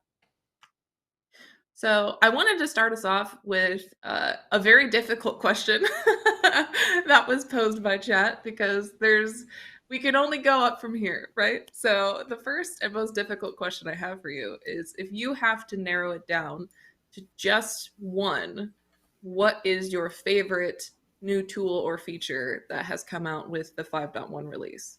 Only one. I know. That's I fair. came out swinging. I demoed state trees for a reason. As you know, I'm a designer, and designer-centric features are not necessarily the big ticket, hey, look at this fancy rendering. But just having a genericized state machine is a huge win if you're doing any kind of modal gameplay. If you want to, you don't have to blueprint script at all. You can build interchangeable routines for your modal objects all in Blueprint. And I can code. I probably shouldn't, but being able to work entirely in Blueprint to create these state machines and create really relatively complex behaviors very simply is huge for me. So that's my favorite. I had to Very pick good pick. one. There's some really cool stuff that's happening. There's some experimental stuff that's happening right now. In particular, I believe it's I don't remember the exact name. And look at the screen. But it's physics control component. And what it allows you to do is drive your character with physics. You can have it. There's actually a whole new level in the content examples project called physics control, and it goes through a bunch of different booths where there's like kind of powered ragdoll, or there's you can say, hey, take this character and using physics pull this hand and have it do something. Or while I'm swinging on a bar, I want things to be coming up and bumping my character and having my character react naturally without having to animate that specific instance. And it goes much further than just the ragdoll or rigid bodies that we're used to. Kind of imbuing the character with kind of life in a way. It makes it much easier to make characters that are more immersive and interactive with your environments. It's experimental right now, but it was released with 5.1, and it's just gonna see some really cool stuff come out. Yeah. And for me, I'd have to say the constraints are my favorite, just because they will just open up so many workflows. And it's a first release, so they're not perfect, but they are there, and the first pass of them is there, and they're very usable and they're very cool. We worked hard with the team of developers on like, how do we create them really easily? How can you edit them? How do you animate on top of them? Like all those kinds of workflows. And yeah, I'd have to say I was pretty deep in testing and working on those. So I'd have to say it's a kind of, it's been your life for the last. Yes. I'm going to shout out Uncontrolled Changeless too, just because, just meeting internally with other Unreal developers at Epic. Have you seen Uncontrolled Changeless? You can finally track all your local edits, and people get so excited. It's like source control is never an exciting topic, but just it really does make life much easier, especially in huge complex projects. Absolutely. Yeah. I feel like that's another one of those just general quality of life features where maybe most people at first might not find it the most exciting necessarily, but then if you think about it and you actually implement it, it is incredibly exciting because it makes things so much easier in the long run. Yeah, source control is one of those necessities that's, you don't have it, it sucks. If you do have it, you don't want to have to think about it. So the less you have to worry and think about that stuff, that's not the fun creative part. It's actually worth noting that the View Changes window that I demoed has a bunch of additional features I didn't lean into, but it can now help you with shelving, reconciling files, reverting files, all of that. So whatever your source control package is, you can probably do most of the work from within the editor rather than in your source control software, which, given that a lot of that software is not very user-friendly, should hopefully help the workflow of people who aren't as technically minded also. Yeah, for sure. Awesome. I think all of those are fantastic answers, personally. And I agree with you. All are great. I know that was a hard one because there's a lot of fantastic things that have come out. So having to narrow down just the one. We didn't even touch similarly. on some of the great improvements in Nanite and Lumen for 5.1, of which there are many. Mm-hmm. Yes. Yeah, I mean, StackoBot absolutely. wouldn't run as well as it does in Editor without all of those upgrades to Nanite and Lumen. It's running lock 60 FPS while I'm running 2 Unreal 5.1 editors and streaming. So yeah, it's come a long way. It's fantastic. And foliage. There is foliage now. Foliage. Careful. That's everyone's favorite word on this stream. Yeah, there's so many exciting things. And then a follow-up question that is, it might end up having similar answers. We'll see. But they're wondering if there were any particular pain points that you have all encountered in the engine before that you feel have been either addressed or completely fixed with some of the new features that have come out. Another hard one. Constraints, I know that goes straight to, that's something we've had from not just animators, but designers and for me, I have a different answer. So I tried to apparently put an answer in Fred's. But my answer is the construction event in Control Rig. Originally is called the setup event. We renamed it to construction events. And it also actually constructs things now. So you can generate a full Control Rig hierarchy. So you can say, here's my character with 3 fingers, and here's my character with 5 fingers. It uses the same rig, and it just creates the appropriate number of controls for those things, sets it up. It's insanely powerful, and it's been something we've been wanting to get to for years, and we're finally at the point where we can start working on those types of things. That's exciting to get that into. Yeah. Finally get that out in front of the people, right? So I have a slightly different one, which is you may notice if you looked at 5.1 that all of our templates and so on now all use enhanced input as default, rather than having it be a plugin you have to activate and switch to. Enhanced input is becoming the standard in Unreal. It's a much more advanced, modern input system. It's also backwards compatible with our old ones, so you don't have to freak out if you don't know it yet. But now that we have all the templates set up, both Blueprint and C++, you can see a clean enhanced input setup, so you kind of know the logic behind it and how to cleanly implement it in your own project, which I think is a huge win. The example content team, which I'm part, we've worked really hard to get all of that stuff in for 5.1. So please take it, use it, build games with awesome data processing on your inputs. I would say one thing that was definitely painful, at least for me when I started on 5.0, was the lack of hotkeys around the animation workflows. So it was very specific, like where your cursor was and the focus. Like I had to, and I was watching animators work, and they were constantly, they just kind of forgot that they were doing it, but they were constantly moving the cursor way down to the sequencer just to scrub it, to then hit play and stop again. So like those were really painful ones, like stepping keys, stepping frames, playing, stopping, scrubbing time. I was like watching them do all this mouse travel, and then so we just realized that we didn't have those hotkeys available in the viewport. So that was a big pain point that we solved by adding a bunch of new hotkeys into they're called viewports. If you do a search in the hotkey editor, like parentheses viewport, you'll see maybe like 10 new ones, and it's all around hotkeys for you to kind of, again, stay in that moment of, I'm interacting with my character, I'm posing it, and I want to flip through time, I want to play, I want to stop. Yeah, so that would be one thing I feel like we really took the tool to another place just for that kind of usability. So. And that camera mode in animation, that one's, people love it. Which one? The marquee select? Or the left mouse, or where you do marquee select instead of moving the camera.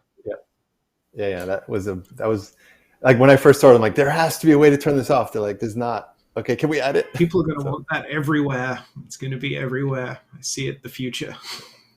Yeah. Yeah. All are fantastic points. And that actually ended up answering another question that had come up, where they were wondering how you were able to hotkey the sequencer. And yeah, there's a whole bunch of new ones. So. Yes, there are. Want to dive deeper into a lot of that stuff, watch Fred's animating in Unreal 5.1 talk from Unreal Fest. It's on YouTube. It's deeper into all of it. And also we have a specific sheet that we put together of settings and preferences and hotkeys exactly for that you should, at least you as a user who wants to hop in and animate, just scan through them and see what's relevant for you.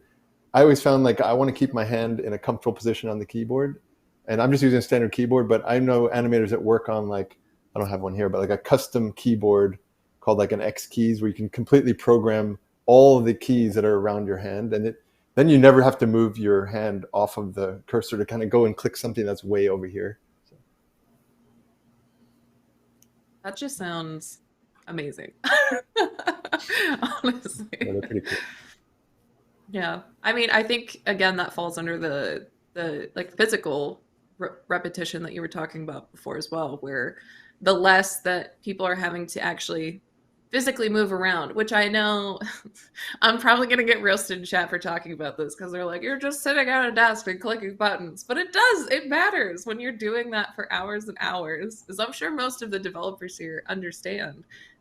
You do feel it, especially if it's the same repetitive motion. It's terrible after a long period of time. So being able to, yes.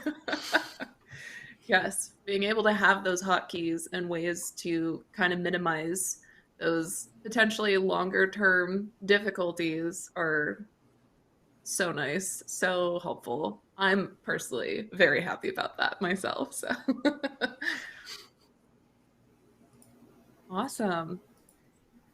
Let's get into some of the slightly more specific questions now. We'll narrow it down just a tiny bit, but there was one question for the animation section there, where instead of constraining the character to a foot joint, is there a way to constrain him to a point on the mesh, for example? So it's more to the surface instead of passing through meshes.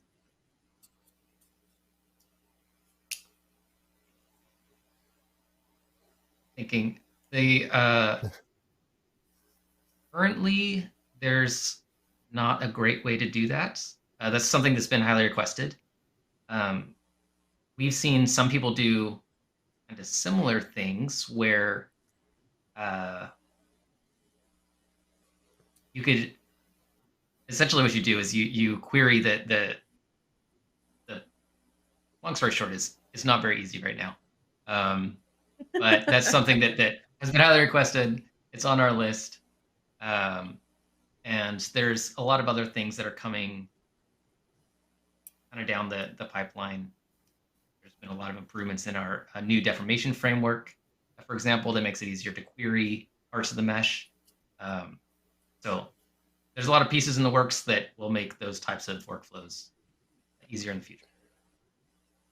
I've also seen things where you build it into the rig. Like if you know there's certain parts of the mesh that you want to attach to the skin, you could probably build like another piece of geometry with, you know, a control that can move along the surface. I've at least seen it in other systems. I don't know that we've tried building it here, but I would imagine we could build something like that. And then that's just a node that is riding on this piece of geometry that you could then constrain to. Maybe it's something we could try at some point, but not sure. Jeremiah's shaking his head like, nope, can't do it. No, wait. So the longer answer is essentially you. Say if you know this vertex is skinned, 50% to the upper leg and 50% to the lower leg, then you create an object at the location of that vertex, and like an actor or something, and you constrain it 50%, like with the same values that your skin cluster has, and then it'll essentially ride on the surface. You won't be able to move that object to glide around the surface, but it will look like it's stuck on the surface. So that's good for things like buttons, or in that case where if Red wanted to create an object that just was on a specific vertex of the place, then it would still look like it's flowing along. Awesome. Yeah. I feel like I'm encouraging incorrect pipelines by asking this question. No, this is a common question that we've had, and it's something that we think about too, and we're trying to figure out kind of staying in line with the way that we implement a lot of the improvements for animators into 5.1. How do we implement these types of workflows so that they feel seamless and natural and not this weird system? So that's why we don't throw things just features at the wall, and even though they're clumsy, we would rather build something that feels like a tool for making art, not complex work.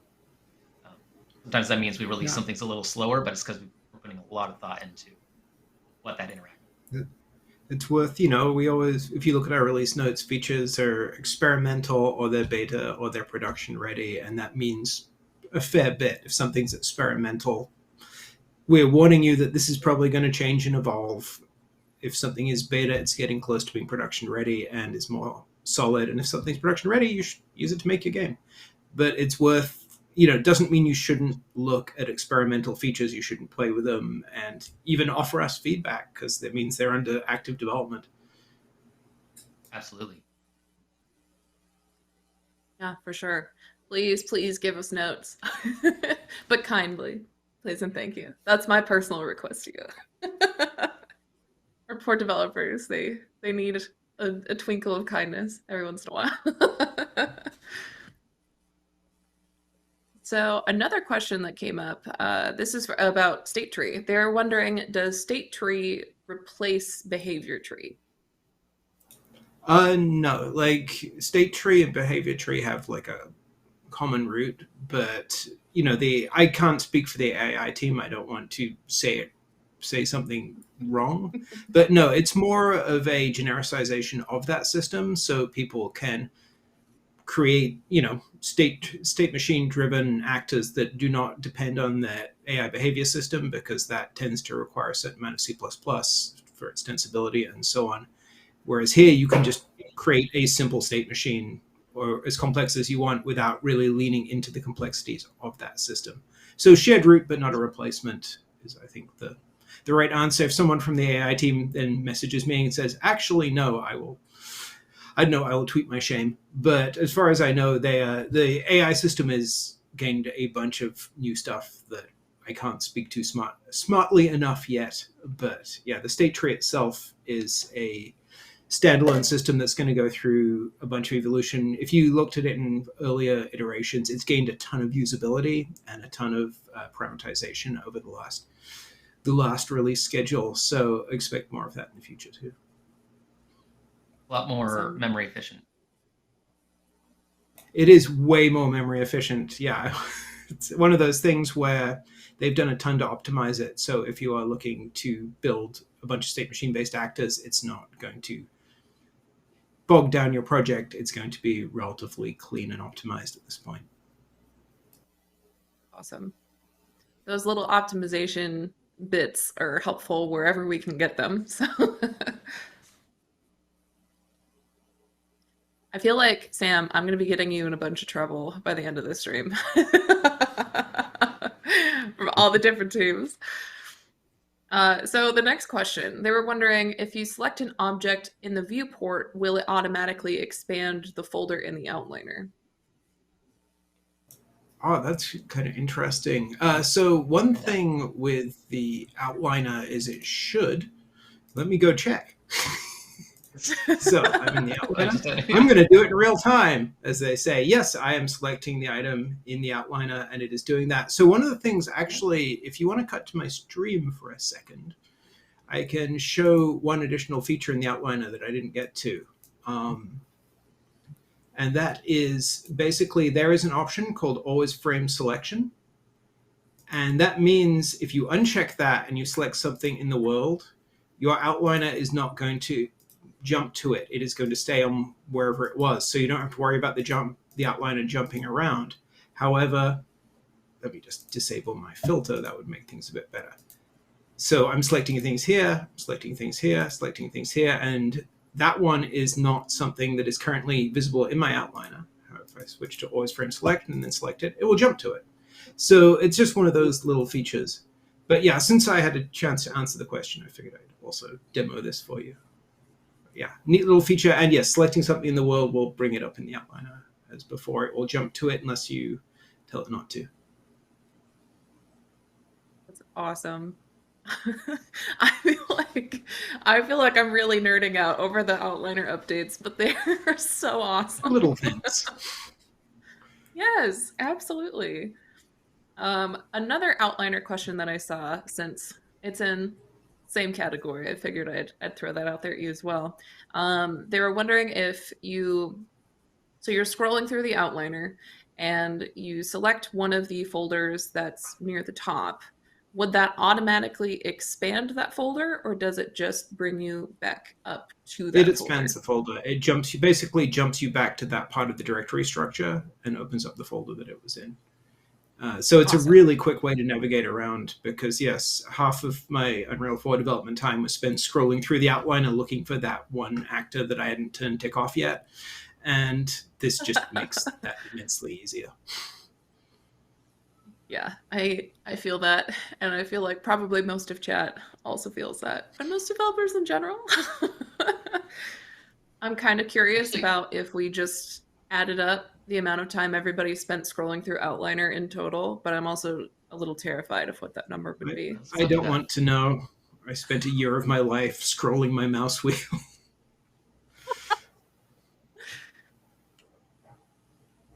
I feel like you were going to say something before that, Jeremiah, and then I so rudely interrupted you. yeah, no, I was going to say that auto expansion stuff is, we took some of that same behavior and implemented it in Sequencer. Every time you're clicking through Sequencer, it can get quite unwieldy when you have large scenes that you're putting together. And it was some feedback we had from animators, but feedback also that we had from editors. And so it has a few of those options as well. Take a look at them if you find yourself always scrolling up and down in Sequencer, or selecting something and having it get auto expand to a long list. It's been pretty Yeah, I could show there was one in particular we added to the sequencer. If you go back to my screen for a second. So this option here, so in the sequencer under the eyeball, under view options, this was added also in 5.1. So auto expand nodes on selection. This is on by default, by the way. So what that means is if you had your sequencer like this, collapsed down and you're looking at, your characters, if you selected a control, where is it? Do I not have it on? I do. Sorry. There. So if you selected a control, it would open up this asset. So you're constantly scrolling back up top. So any selection you make was opening this up again. So you were constantly scrolling all the way up this list. So I have this off by default.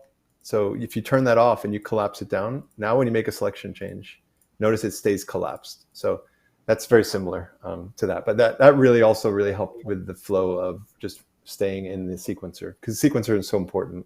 It's basically our timeline. That and the curve editor are where animators live. They spend their days. So that was a very nice addition. I love that. There's so many of these that I didn't even fully know about until just now. And I'm like, wow, game changer. Let's see. We've got another animation question right here. If you wanted to, this is in reference to the animation that you were doing during your demo, Fred. If you wanted to make this animation interact with slightly different objects procedurally, like a bigger foot, ledges, examples such as that, how would you go about that? They offered, would you bake to control rig and then use motion warping perhaps? Or what do you think would be the best method? Jeremiah? I was going to see if you're going to answer. Well,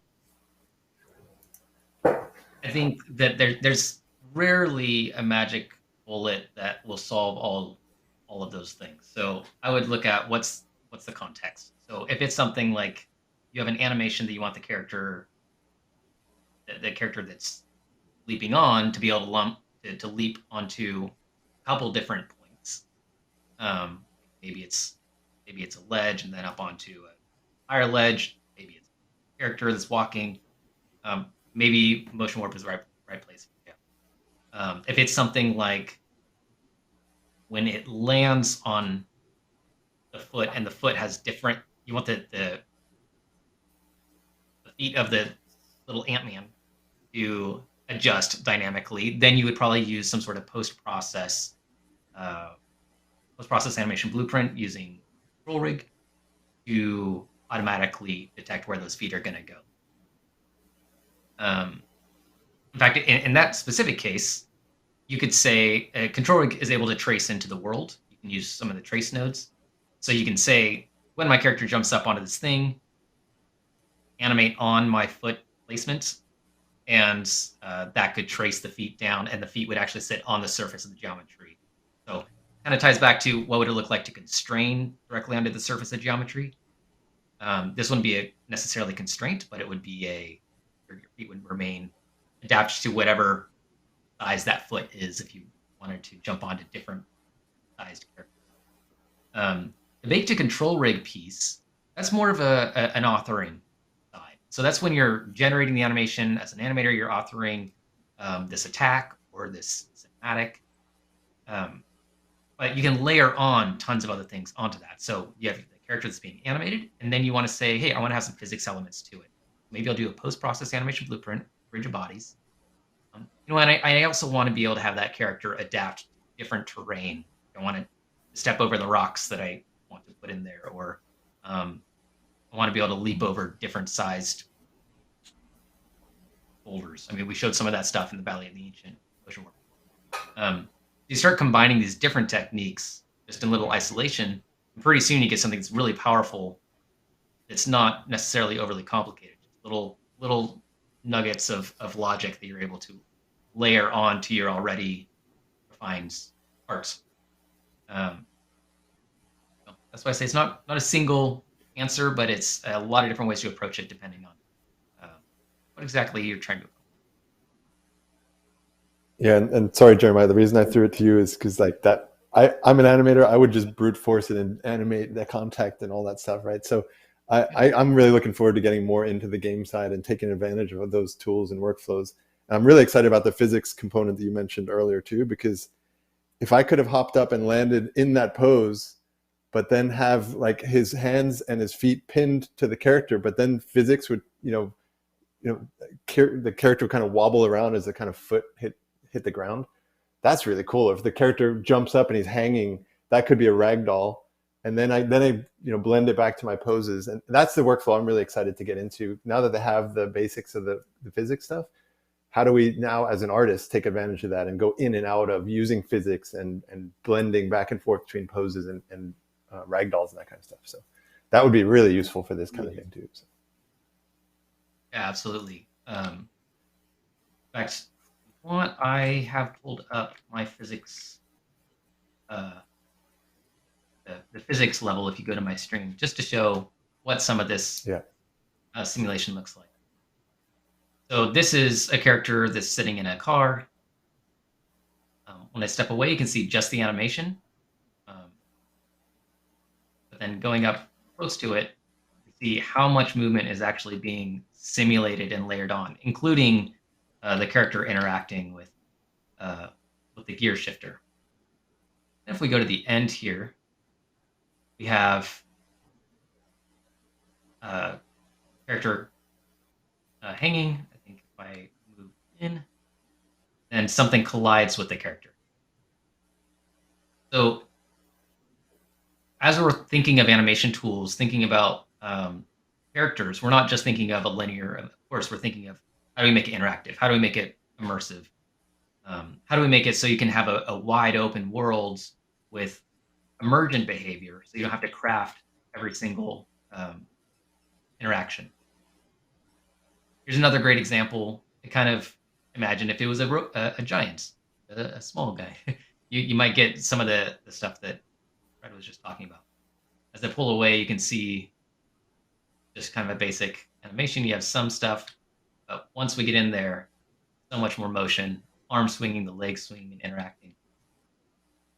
These are all available in the content examples projects. You can open these up, explore them, and see.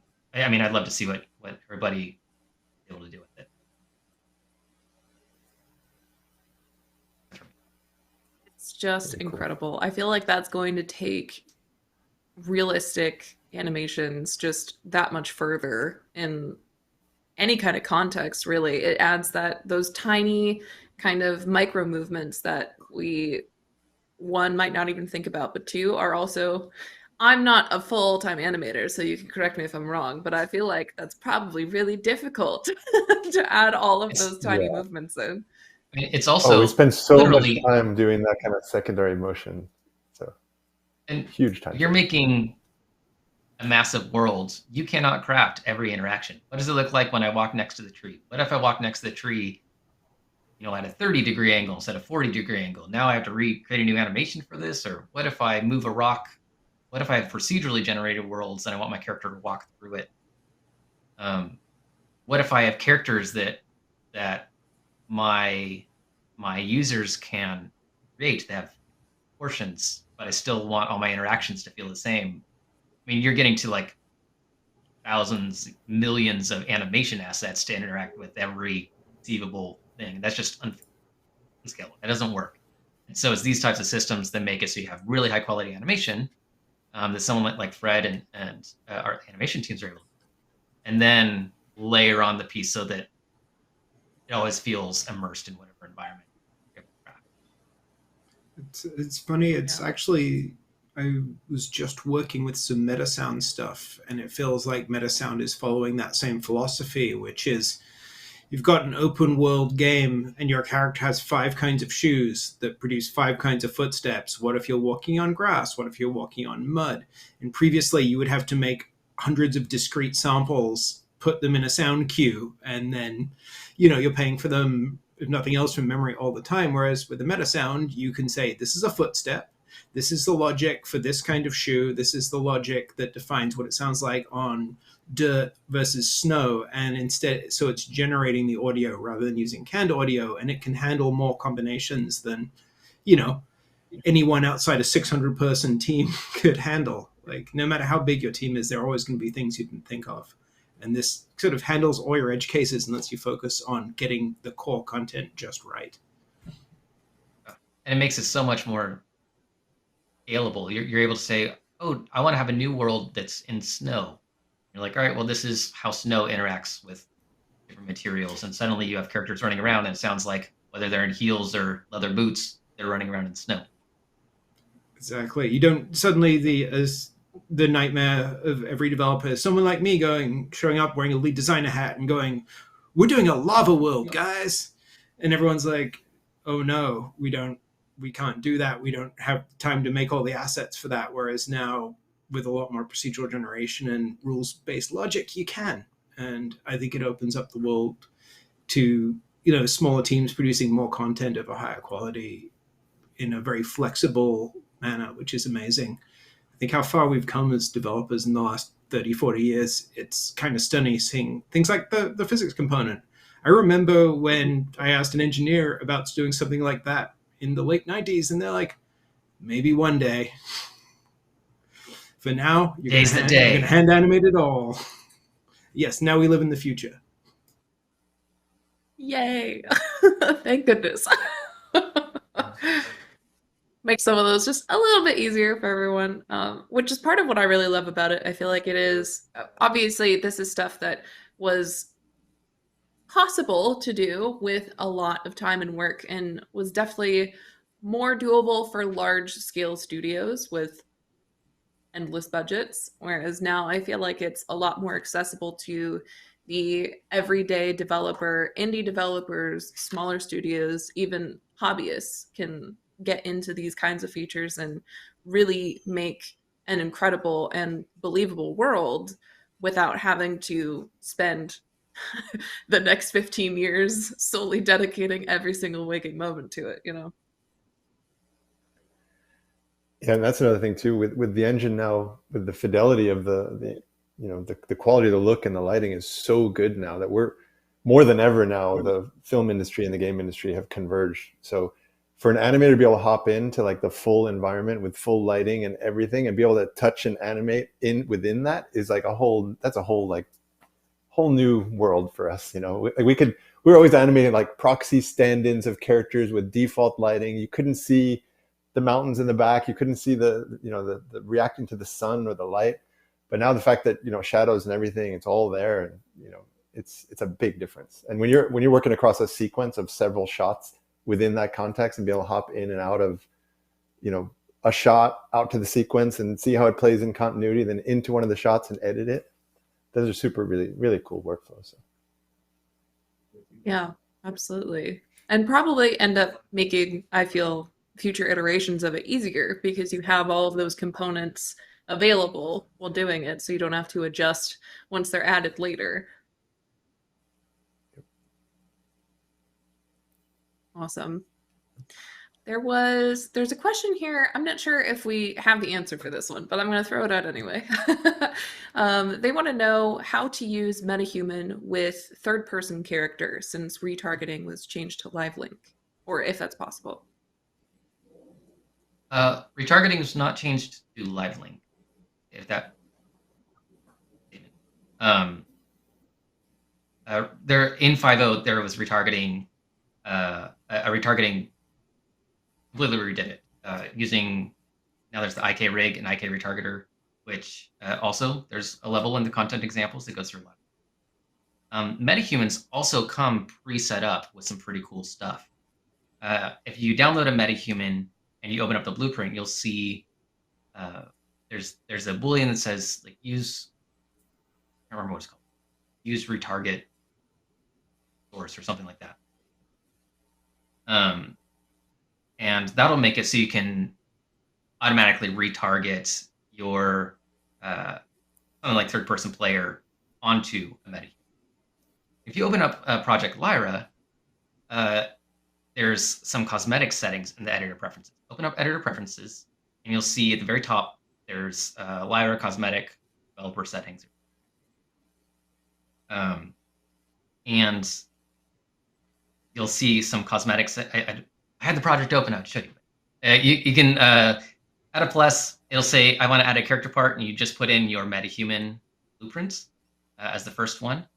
So if you turn on the use the retargeting and you turn on that cosmetic setting, when you play Lyra, you'll be running around as your. That was actually described in more detail in one of the Lyra videos. I don't have a link to immediately, but Michael Nolan went through quite deep that cosmetic system. And also your talk at Unreal Fest, your modular rigging talk, you go over that exact thing too. I do. Yeah, so unfortunately there was an error when I gave my building modular characters talk. So after this live stream is done, I'm going to be re-recording that.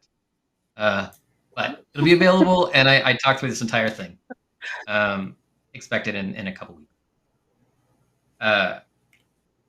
Also, that retargeting thing, like third-person player, or assuming that the question is around how do I get my third-person player animation onto a metahuman? There's a lot of different ways.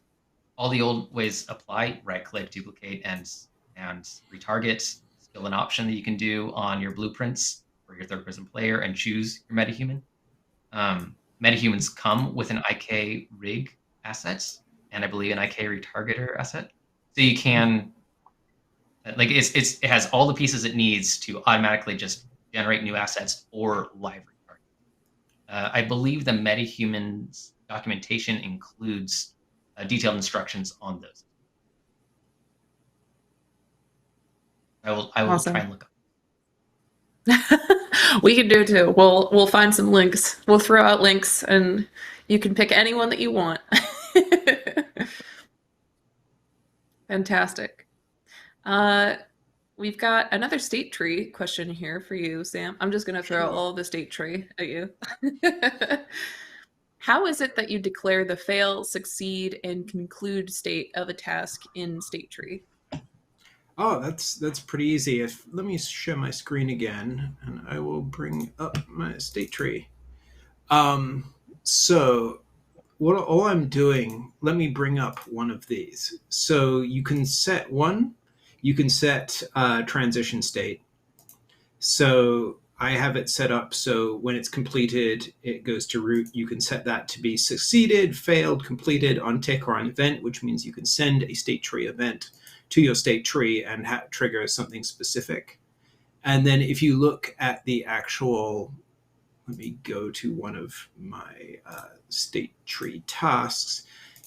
Then what I'm doing, if I go into my tick state, is I am literally just checking, are you at the place I'm telling you to go? If so, I return succeeded. Otherwise, I return running, and it continues to iterate the tick. In this case, there's no failure state because I built a pretty simple movement routine. I don't care about failure. But you could very easily build a failure state in there. Like if you collided with something, maybe it fails out and recalculates the movement, things like that. But it's all very simple. And it's the same with entry conditions for your states. So I'm entering on integer compare.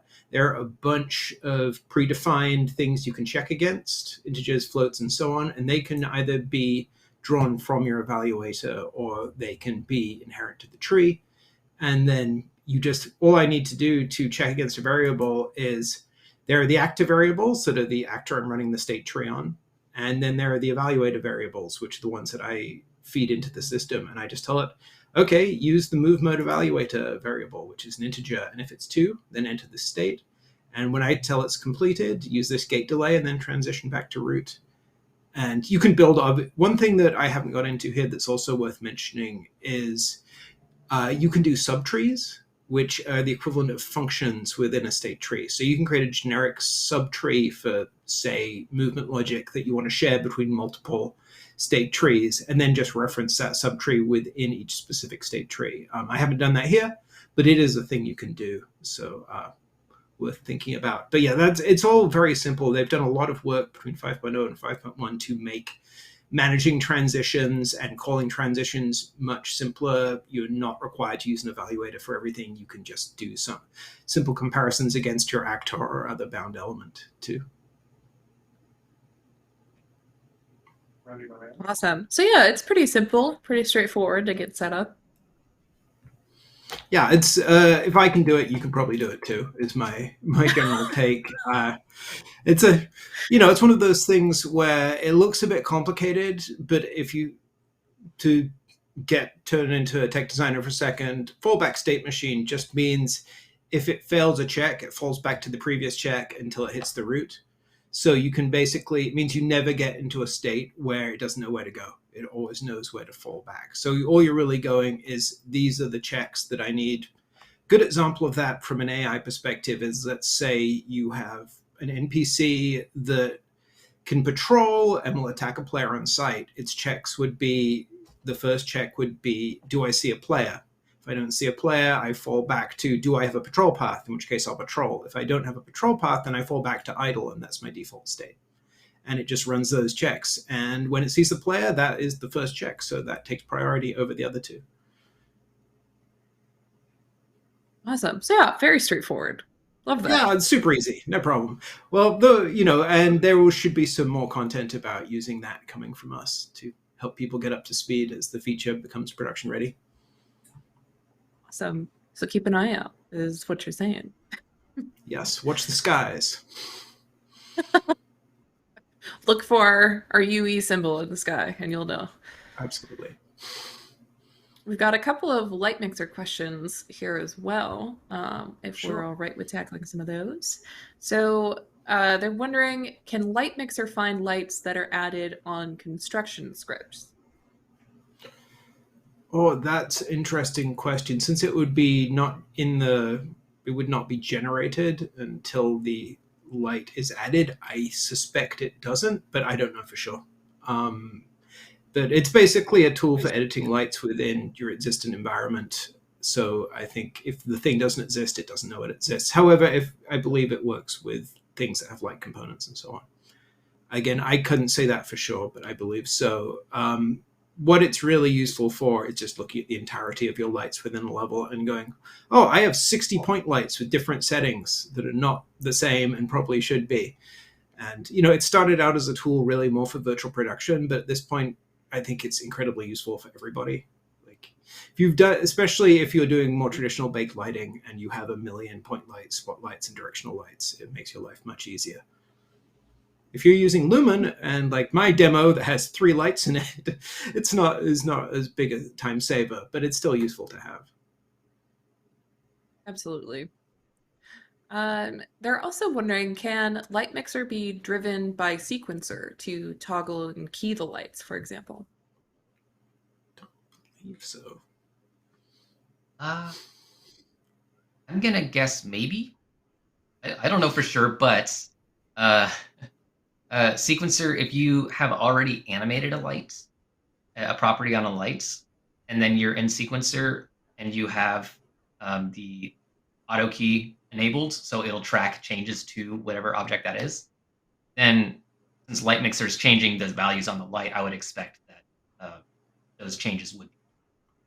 And I haven't tested it, but that's how generally that system works. So I would expect that. It treats them as a batch edit, I think. So yeah, it would create keys. You're right.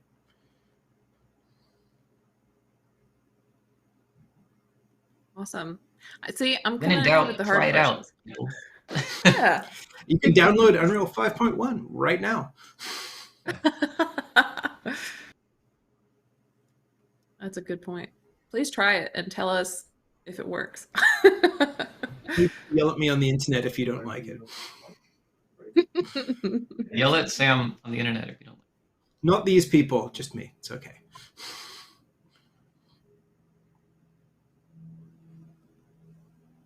Let's see here.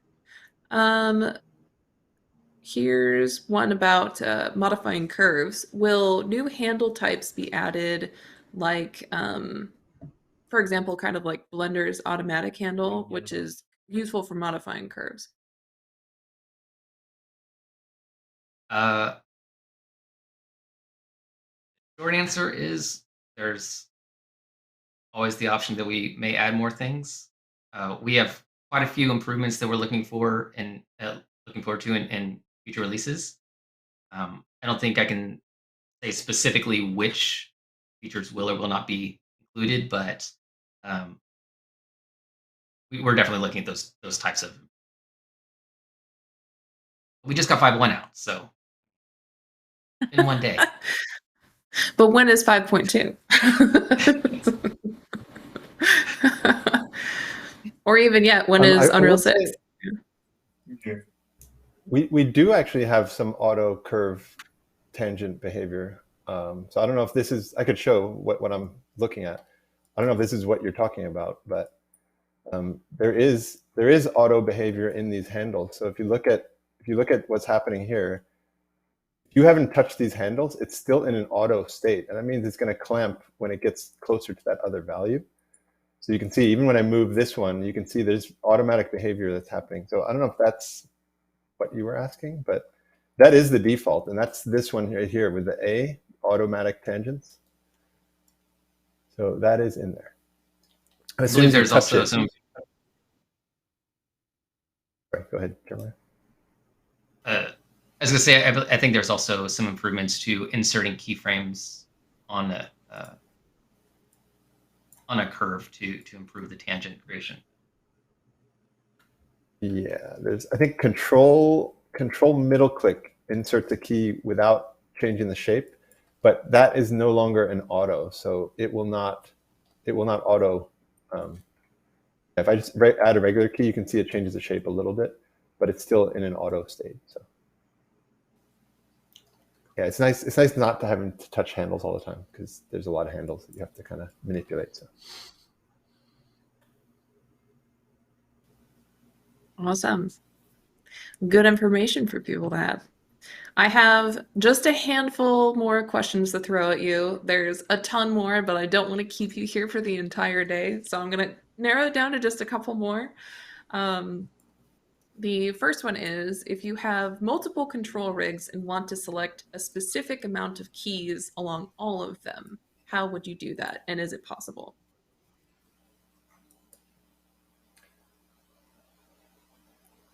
Yes, it's possible. That's an interesting question. My immediate response would be, what are you trying to do? Because if you're trying to say, I want to delete every other key, there's much better ways to do it than trying to select those. We have curve filters, which is available in the curve editor. What would your approach be? Right?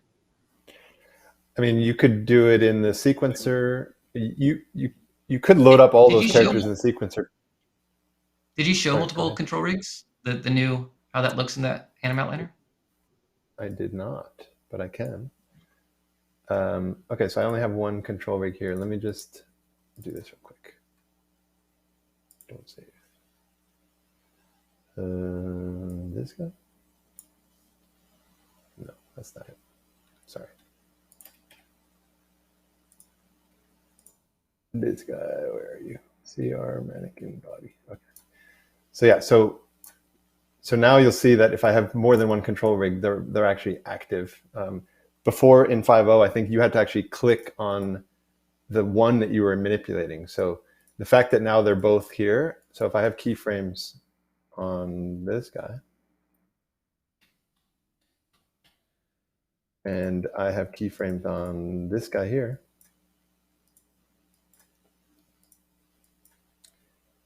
I can just box select all these keys across multiple control rigs and retime them like this. So that's the easiest way because that's all of your curves on both of the characters. There's also this new thing which was added at 5.1 as well. So since we're on new, there's this thing called layer bars, and these are really cool. So above everything that has keyframes, there's this bar here. So you'll see if I turn the layer bars off, that top gray bar goes away. But what that is it's basically, it's all of your keyframes on that asset. So I could select both of these bars and move them. I could also grab the edges and I can actually scale time. So I'm speeding it up or I'm slowing it down. The other really cool thing is if you make a folder in the sequencer, and I call this retime. And if you put your assets inside that folder, and that could be lights, it could be cameras, it could be props. Now you have a retiming bar for all the assets below it. So you see now if I retime that top level, it's actually scaling time on all the keyframes and it's shifting timing. So that's probably the fastest way. If you have like 10 characters, you can just throw them in a folder and then just retime. I mean, obviously it's all of your keyframes, you know, that are keyed within it. So you can see where this one starts here because this is the beginning of the keyframe, this is the end. But that top bar it goes across all the assets. So we can see this first keyframe is here. That's why the top level bar goes here. So there are many ways to do it.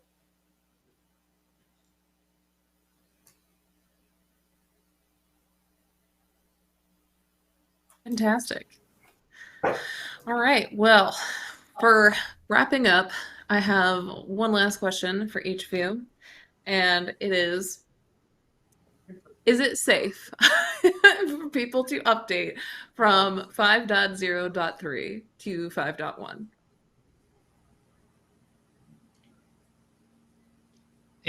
We do a ton of testing and do our best to make sure that everything we're releasing is as stable as possible. And we are always considering what it looks like to transition to each version. I'm sure that there will probably be a couple hot fixes that come and make things a little better, but I recommend pushing forward, trying 5.1. There are a ton of improvements.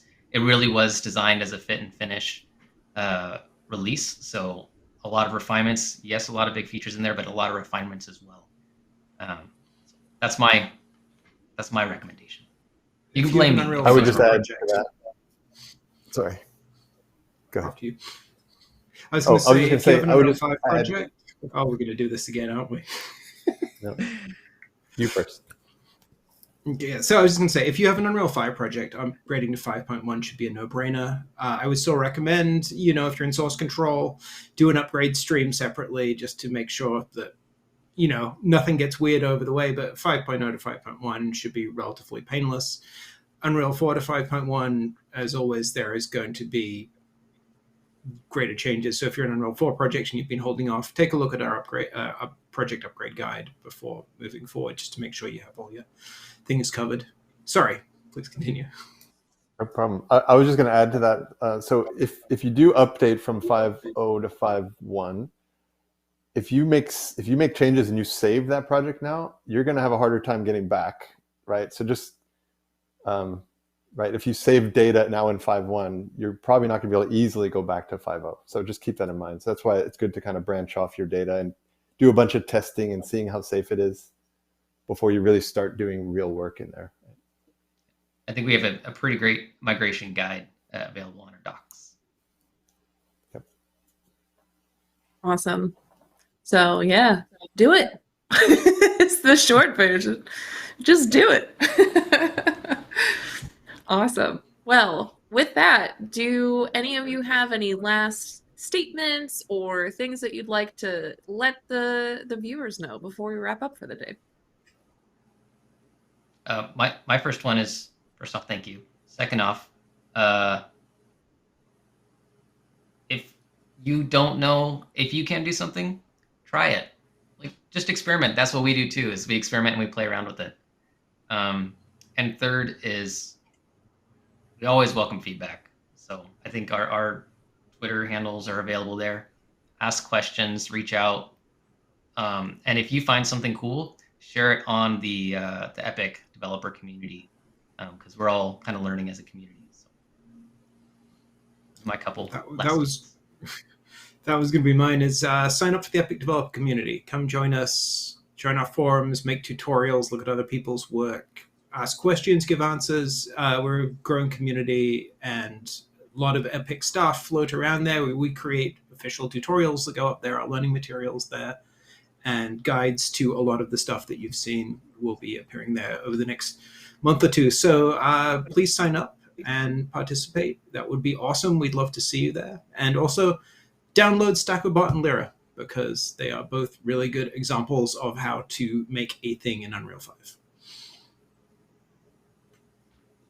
Yeah, nothing really to add to that other than, thank you for hosting us. And look forward to the next one. Absolutely. And thank you all so much for coming on. I really appreciate it. I know all of you are incredibly busy people. So I appreciate you taking the time to come and sit with us and chat about some of these new features and walk through them with the viewers. And I'm sure that they appreciate it as well. So thank you so much.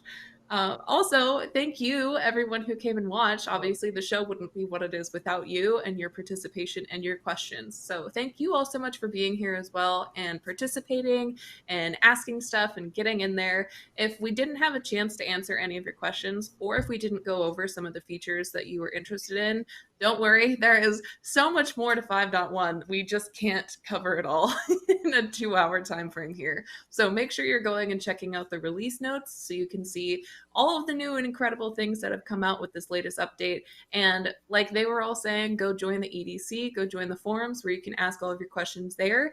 And you'll be able to not only hear from us, but also hear from other members of the community. And we can all work together to do the best that we can in the engine and tools that we have. So with that, again, one last thank you all around for everyone. Really appreciate everyone being here. If anyone missed part of the show, don't worry. We post all of our streams in video format to both YouTube and Twitch at Unreal Engine. You can also follow us on all of our socials at Unreal Engine, or hop over in the forums and come say hi, where you can keep up on all of the latest news, as well as find all the links associated with today's stream as well. So with that, thank you everyone for coming. I hope you have a fantastic rest of your day, and I will see all of you not next week. Let me check the calendar. Yeah, because that's Thanksgiving, so we're off. So I'll see you all in 2 weeks when we're actually back on a semi-regular schedule. So thank you all, and one last thank you to our incredible guests. I really appreciate being able to see all the cool things that you brought, and yeah, we'll wrap it up there. Bye, everyone. Bye, everybody. Thank you.